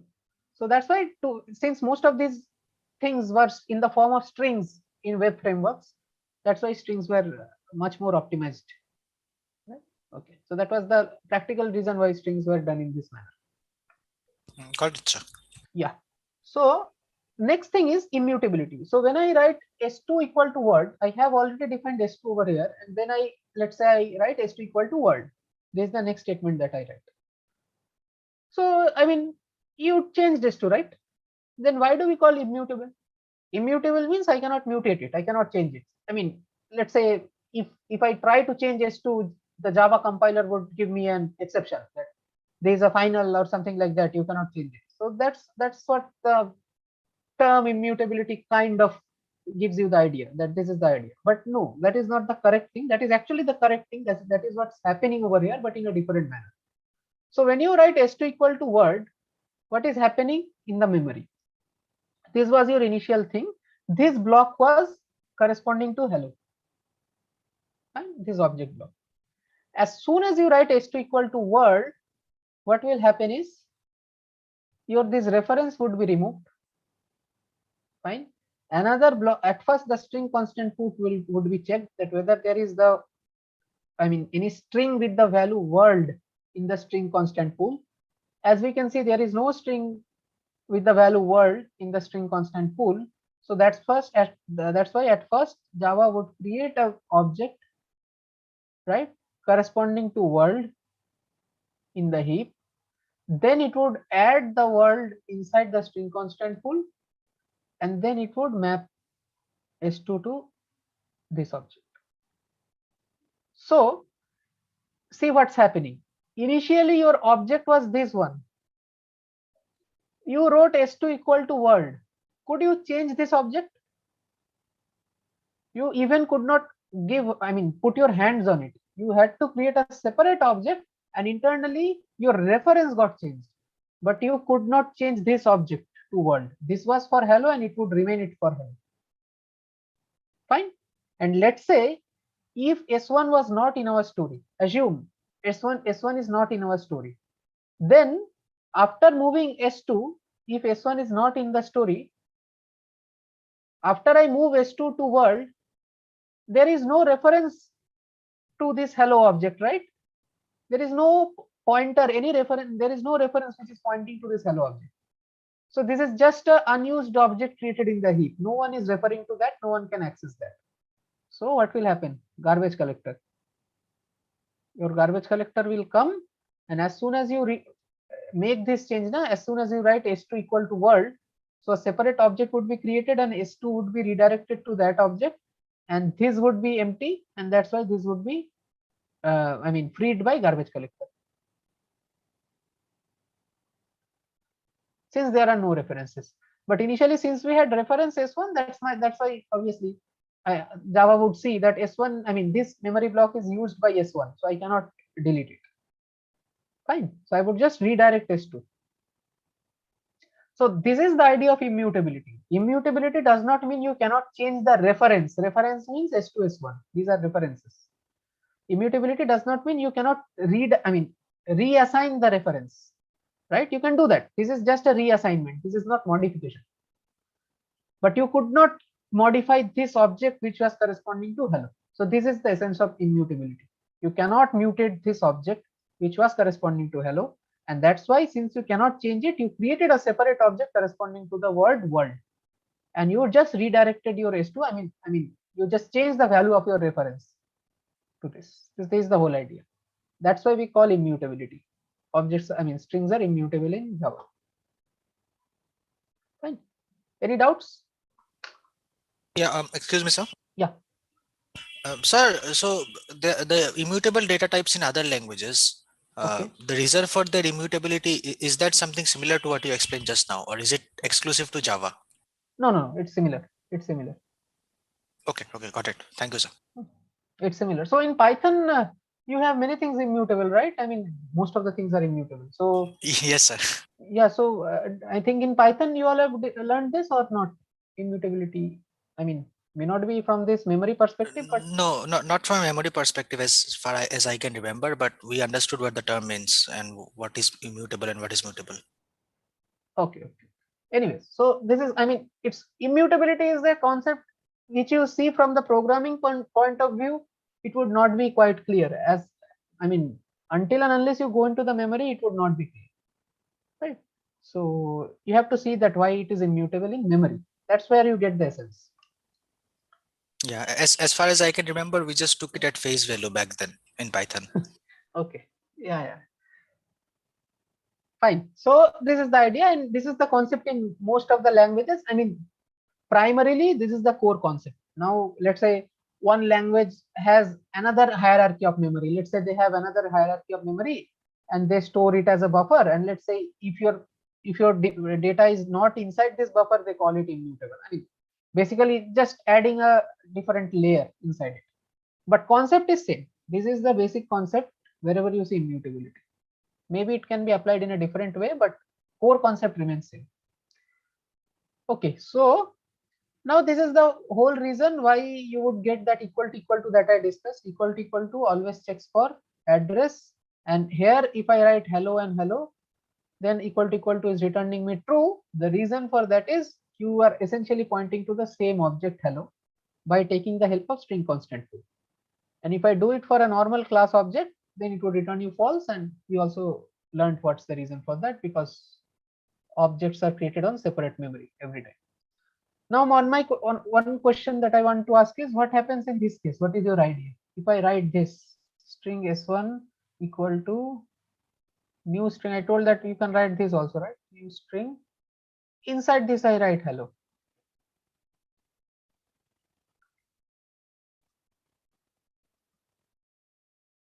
And string s2 equal to say new string. Inside this I write hello. So now they will be separate, I think. Yeah, exactly.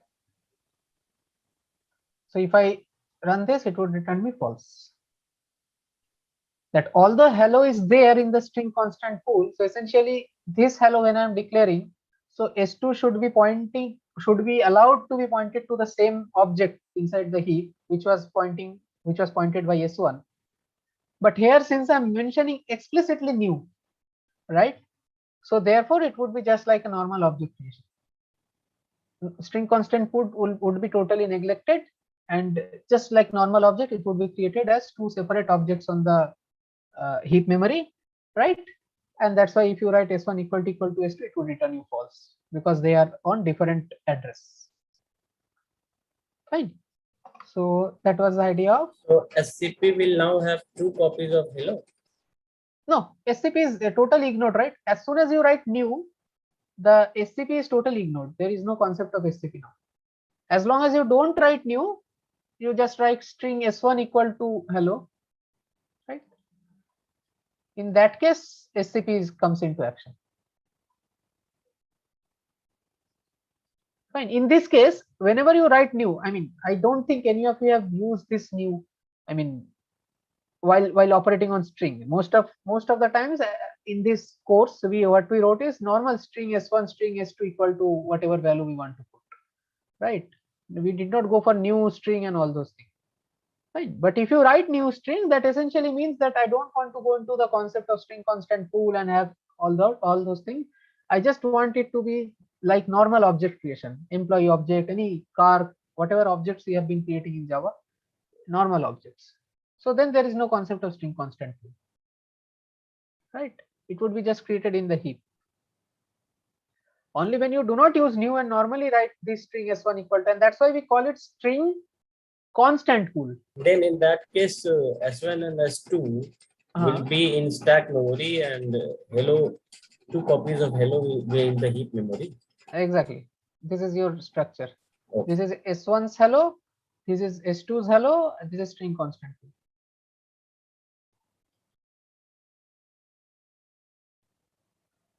Both of them are hello. Fine. So only when you write new.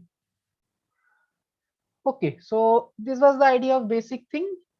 Now, why it was done? Why string constant pool? That also you should be. This why is very important, right? Otherwise, normal syntax thing, it's okay.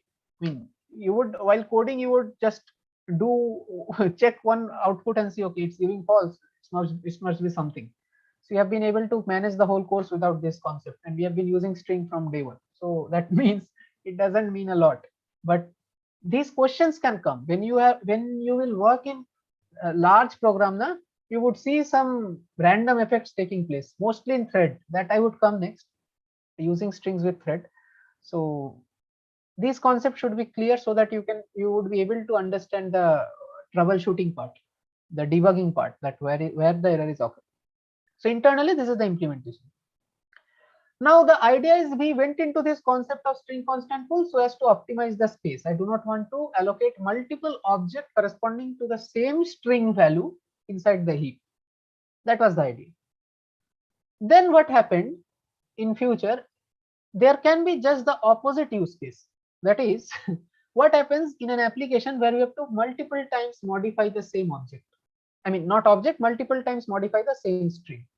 What I mean is, let's think of a web application where your user and your server, I mean, your client and your server is constantly interacting, a messaging application like thing. So in a normal client server application, what would happen? The client would ask for it would make a request and the server would do some change processing and it would accordingly respond. But in the chat application, what would happen? Many times we call it a peer-to-peer application. So what would happen? Every time you just write 2 words and send it. From the other side, again 2 words and it's again sent. Right? So this is happening. So the program which is monitoring this, every time you are essentially concatenating a little part of the string and sending it. Again from the other side, again you are concatenating a little part and then sending it. Something like that is, I mean, you are modifying the string multiple times. So any use case where you can think of that is the same string you are modifying multiple times, right? So in that situation, this idea of string constant pool actually deteriorates your performance. Initially, it was improving my performance because the number of unique strings required in the program was less. And for each user using the program, I don't want to allocate separate objects. So that was our thinking. That was the idea behind string constant. Now in another kind of application, what you are doing is you are multiple times modifying the same string due to the specific logic of that application, due to the use case.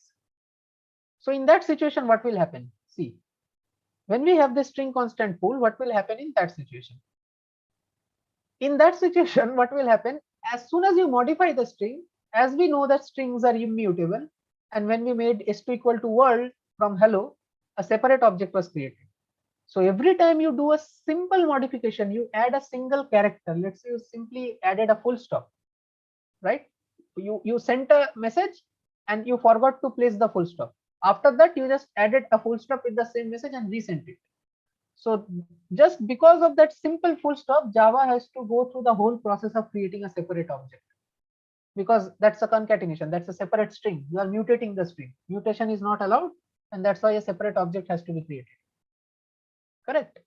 So for little changes, a separate object is required.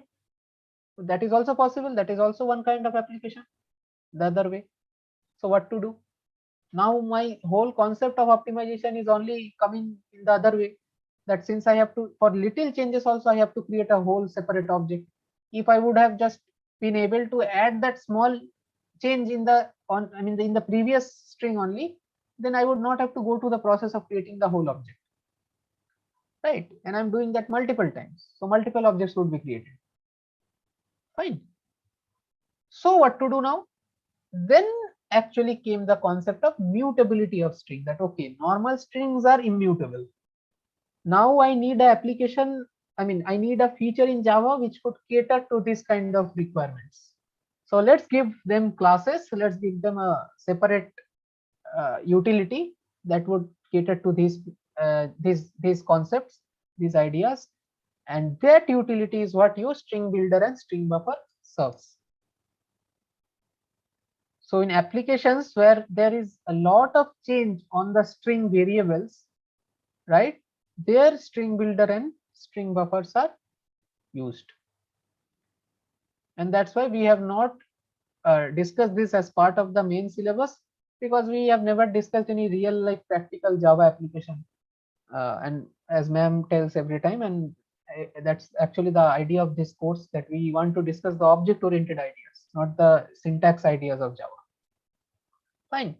So these two classes, when you define the strings, when you define an object of the either of these two classes, that works as a string. We would discuss that. So these two classes are basically mutable. That is, if you define an object of these two classes and then modify it, I would show the code example for that, right? So it would not be created as a separate object. So let's say I make a string builder, I'm not writing the exact syntax. Let's say I make a string builder object s1, and then I write hello. It's not written in this way. I'm just trying to convey the concept.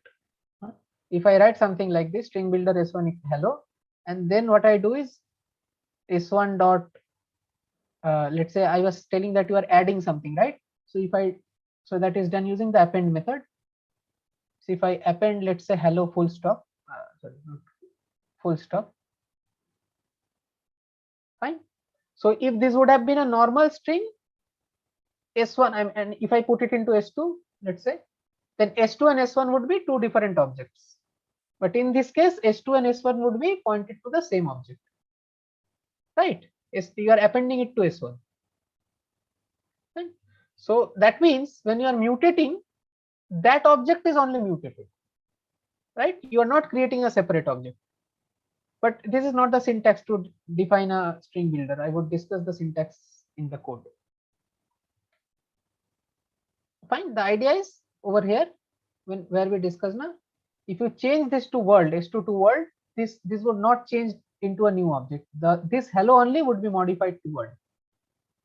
If it is a string builder or string buffer, that's the mutability. So this is the proof. What I'm doing over here, I have a string object s1, and that is hello. I'm creating using new. Fine. Then what I'm doing s1 dot concat world. So I'm adding the space world, hello world, and then storing it inside s2. Fine. So s2 is a separate string. s1 dot concat world I am doing, so it is a new string. New string means I cannot modify. Whenever it is a normal string, it's immutable. So essentially s2 must be pointing to the separate object that is created corresponding to hello space world. It is not equal to s1. So if I do equal to check between them, it would be two separate objects, and that's why it would give me false. But over here, if I run, right, string builder s3 equal to new string builder hello, and then I do s3 dot append space world, I told you these are mutable strings. That means s3 dot append dot space world means s3 is only edited. You do not require to, you do not need to make a separate object corresponding to hello space world. and you just store it inside S4. So S4 and S3 are same. It's pointing to the same memory location in that respect, and both of them are pointing to hello space world. Here S1 was pointing to hello and S2 is pointing to hello space world. Here the objects are different. Here the objects are actually same. Fine. That is the idea. So if I go back over here,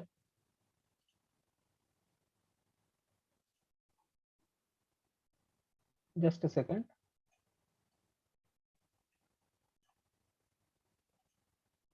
Oh, I never executed it. Yeah. So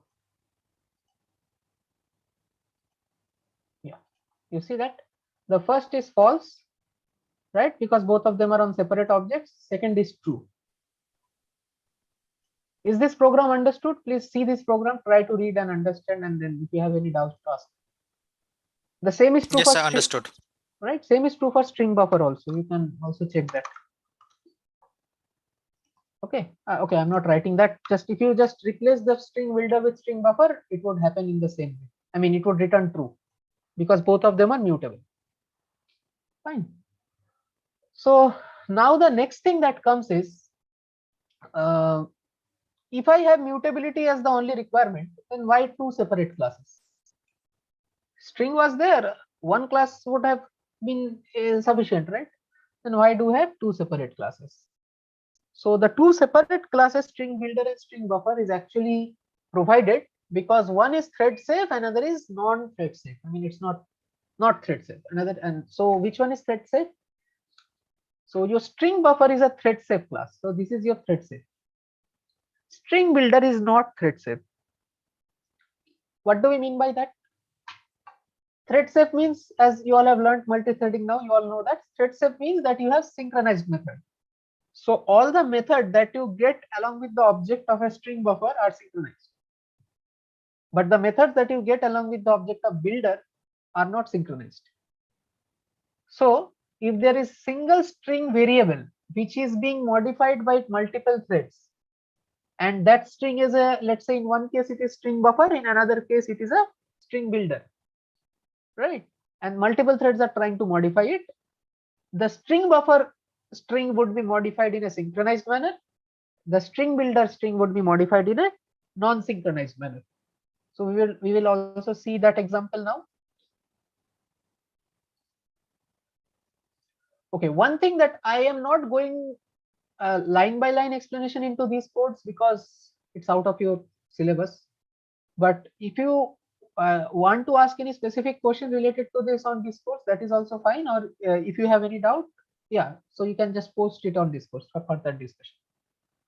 That's why I'm not writing these codes from scratch, because that would take time and this is not required for your syllabus. So what I'm doing over here is essentially we have three threads, fine, and I have a string builder variable over here. Remember that string builder is not thread safe, string buffer is thread safe. So this is an example of non-thread safe string. So inside I have str string builder, and I have three threads, T1, T2, and T3. These three threads would be trying to modify this string builder variable. How are they modifying it? So one is adding one is adding 2, another one is adding 3. Fine. And how many times? 10 times. So each of them would be adding. So thread T3 would append, I mean, you can say concatenate 10 times.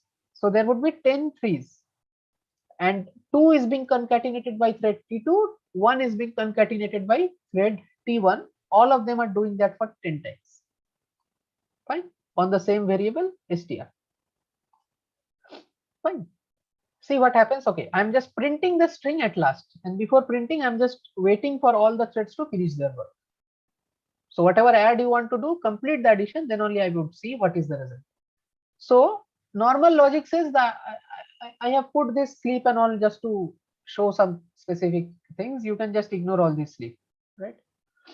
So the idea is now logically what you should see, 10 ones, then 10 twos, or 10 threes. That can be in any order. Let's say 10 2 first, and then 10 ones, and then 10 threes, 10 times threes. Any order. either 1 first or 2 then 3 then 2 first or 3 first, whatever order, but there should be 10 each of them should be there 10 times. Also there can be context switching, right? Because I mean I have not written this run method as synchronized.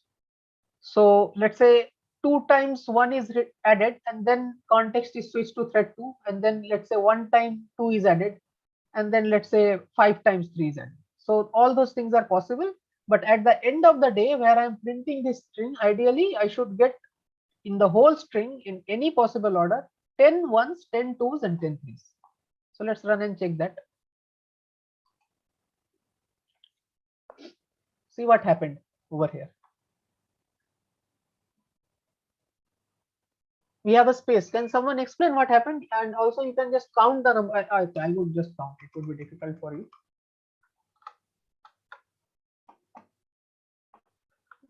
So, okay.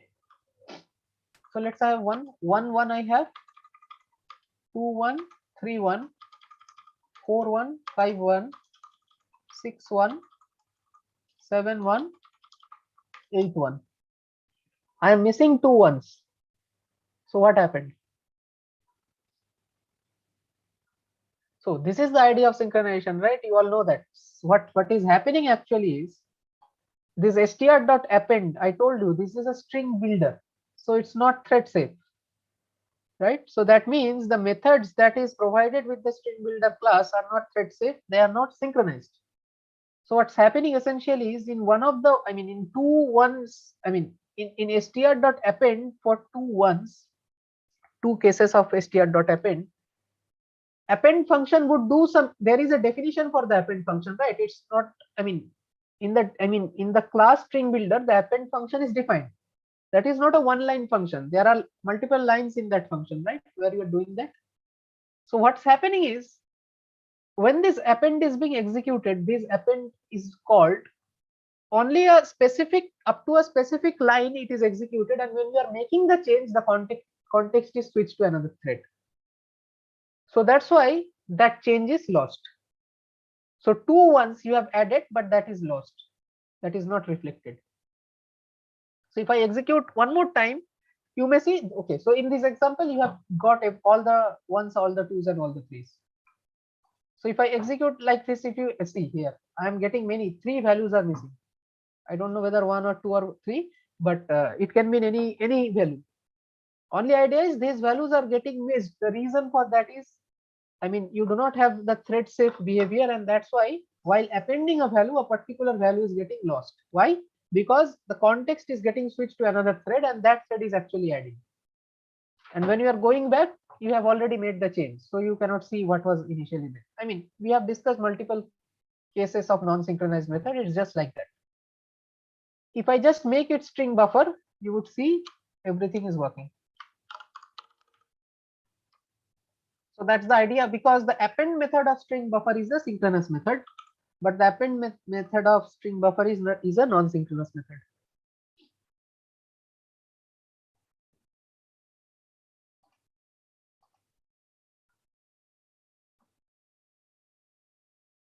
Fine. If you do it multiple times also, every time you will see there is no space.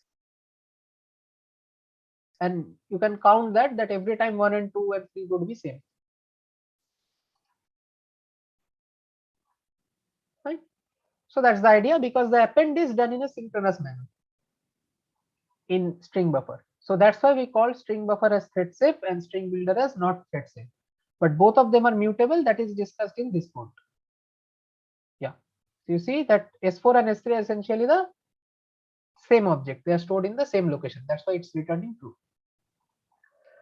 Now, one code that I just want to discuss a little bit, and I think I would discuss it in detail, more detail in Discords later if you want, because yeah. See, this is an interesting example of another aspect of why we use the immutability of strings. So string buffer, string builder is done.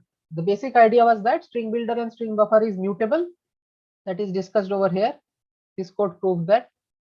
And string buffer and string builder difference is this synchronous method. Fine. So these two codes we will give in the resources. But this code is, and as I told, I'm not going into the different methods that string buffer and string builders provide. These append, remove, delete, replace. You will all just check that if you want. What is happening in this code? See, this is the reason why Java actually makes immutability of strings as an important feature. I mean, strings are not allowed to be muted, not only from a perspective of application and use cases, but also from a security standpoint. So there is a security standpoint of this idea. Now, what is the security standpoint? So see, what I am saying is,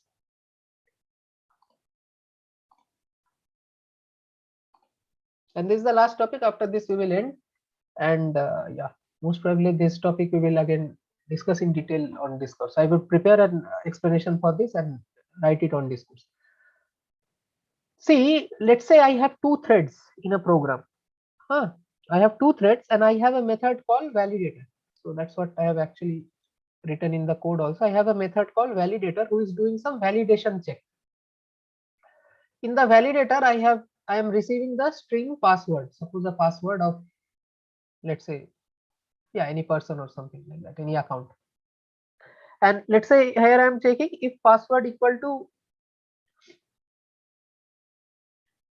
or password dot equals whatever, you can check anything. Let's say 123, which is apparently the correct password.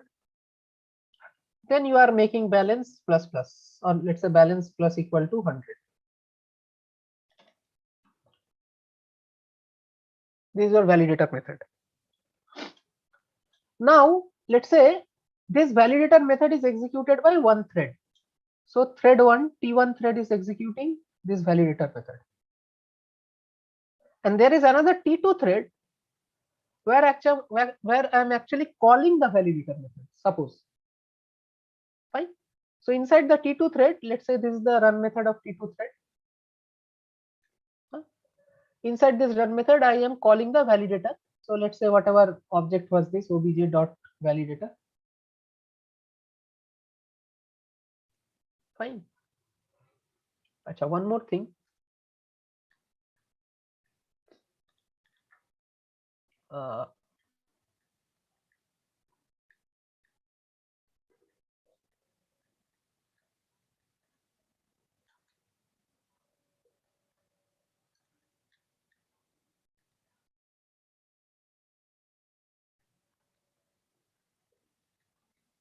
Correct.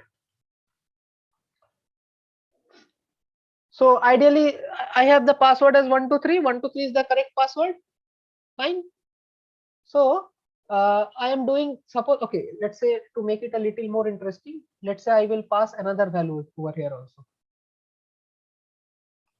Let's say there is a comma, and here I have suppose name, string name. See, this is very interesting. So please bear with me on this. See what will happen. So let's say I have a string name. Okay, and this balance, let's say this balance is actually done like this. What I'm saying is, so assume there is a list. I mean, in that list and not list, there is a, let's say, hash map. In that hash map, I'm passing the value of name. Sorry, not like this. List.get I have to write. Okay, list.get, I'm writing the name value over here. So whoever, I mean, name is it. I'm getting the value over here. Let's say I'm storing the balance over here. This value is basically balance. And then what I do?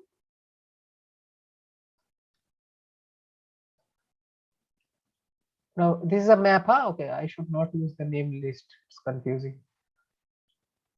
Let's say this map is called mp.get, and here I write mp.put.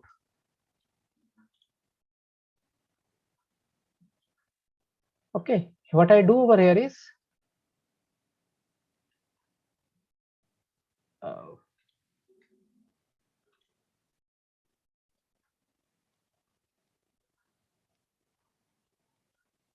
yeah. So this here, if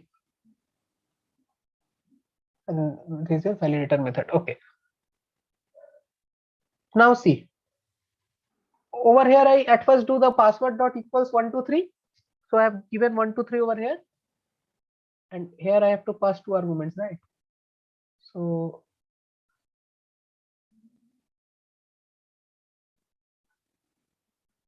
let's say the corresponding name for the person whose password was 123 is, let's say, Raj. Fine, suppose. So what I'm doing is I'm passing name. Okay, so everything is working. Password of Raj is 123. 123 has been passed inside this variable pass. It goes into this password variable, password dot equals 123. Fine, it's matching, it's the correct password. And then I'm adding the mp dot get name, whatever value was there in his account, right? Balance. Then I'm just adding 100 to that and putting the value. Correct. Suppose strings are mutable. Strings, normal strings. Suppose Java allows you to have mutable strings. See, what I can do is, after I call obj.validate, validator, if I modify the name,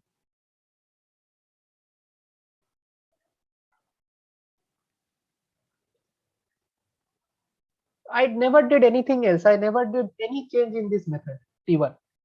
I just modified name to be Tony. Can you guess what is happening? Password will match. Huh? Inside this name, we discussed that if strings are mutable, that means any changes that you make would be actually happening on the same object. So that means this name, this variable name, and this variable name. So for the, if we don't want to confuse ourselves, let's make this something else. Let's make this n. Let's make a string n. I'm passing n, and here it's also n. So if I make n equal to Tony, I'm not touching the name variable over here. But since they are pointing to the same reference, and since they are mutable, that means they are actually located on the same object. This change actually also changes this variable because they're pointing to the same object. So your password is matching, but the balance would be updated for Raj, sorry, for Tony, not for Raj. Got the idea? So you can see this actually. So I have mutability allowed to me for string builder and string buffer, right? If I just apply this same concept with two threads, so first thread would make this obj.validator call, and after that I would force T1 to wait for some time. After this check is done, just see this is the tricky part. Obj.validator is called. I am allowing password to be passed and name to be passed as 123 and Raj. Once the validation is done, I would make a waiting. I would just add a sleep over here. I'm adding it to show you the effect, but in real time, this can obviously happen, right? There can be a context switching. So I would add a sleep. And after that, since it is sleeping, this would be executed. This is the next thread. So it would make it Tony. And here, if you do mp.get, the name would be added. Here it would be Tony. This name would be Tony because we have changed over here. So initially it was for Raj, the value should have been gone into Raj's account, but here it is going into Tony's account after the password is checked, after the validation is done. So this is kind of a, what should I say? A man in the middle kind of, it's not at all that, but the essence is something like that, that you have done the validation and after that someone else is changing.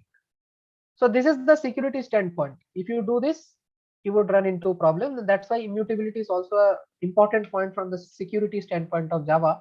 And you can just check that in this code, this would happen. I have used over here a string builder. String buffer, I think. What I have used? String builder I have used. So whether you use string builder, whether you use string buffer, that does not matter because this is the concept of mutability and immutability. If this is mutable, see, v-user means valid user, same program. I'm just fixed. Also, one more thing, you can think that, okay, let's make it synchronized. So I will not allow the thread to be context switched. Even if you write synchronized, it doesn't matter, right? Because you will not get synchronization on this static object over here. This is a static hash map. right? Even if you write synchronize, even if you use string buffer, everything, this is related to the mutability concept.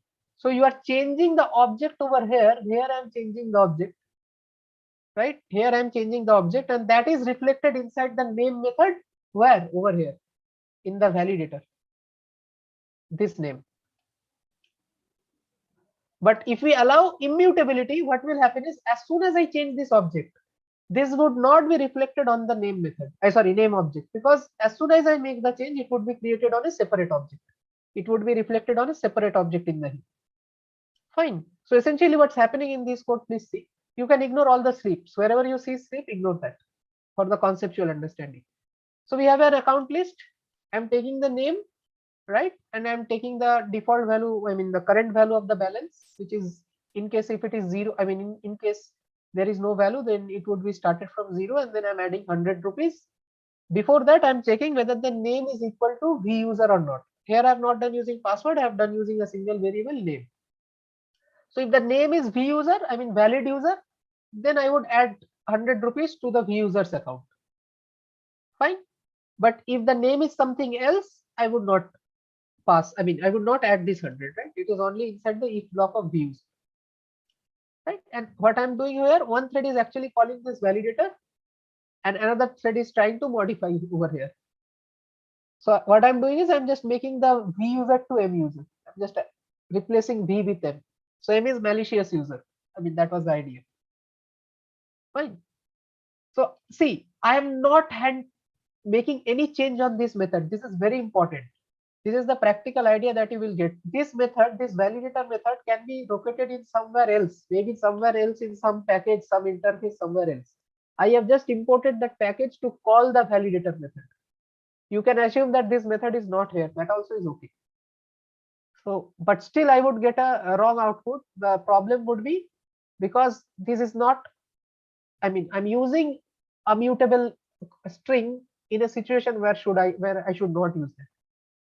And also I'm using synchronized. See, even if the method is synchronized, then also I would be I would be in problem. There would be no advantage of using synchronized. Now see what's happening if I run this code. See, so valid user check has been done, because if valid user check would not have been done, then 100 would not have been added in any account, correct? So once this check has been done, and I'm not making any change to this protected method, which may be located in the company's some safe file, which is not handed over to me as a programmer, but I'm just making inside the program which I have been allowed to create, right? So in that I'm just changing this. Now because this is the same object, mutable, so that change is also getting reflected in the name variable, right? And that's why after this check, the second thread is coming into action. It's making this change, and after the check has been done, this value is added with 100. The malicious user is getting 100. The valid user did not get the amount. Correct. So I'm intentionally I've written this. You are using synchronized and all that. Still you are not getting. So that's why immutability is also important from a security standpoint in Java. As soon as I just delete this and write string,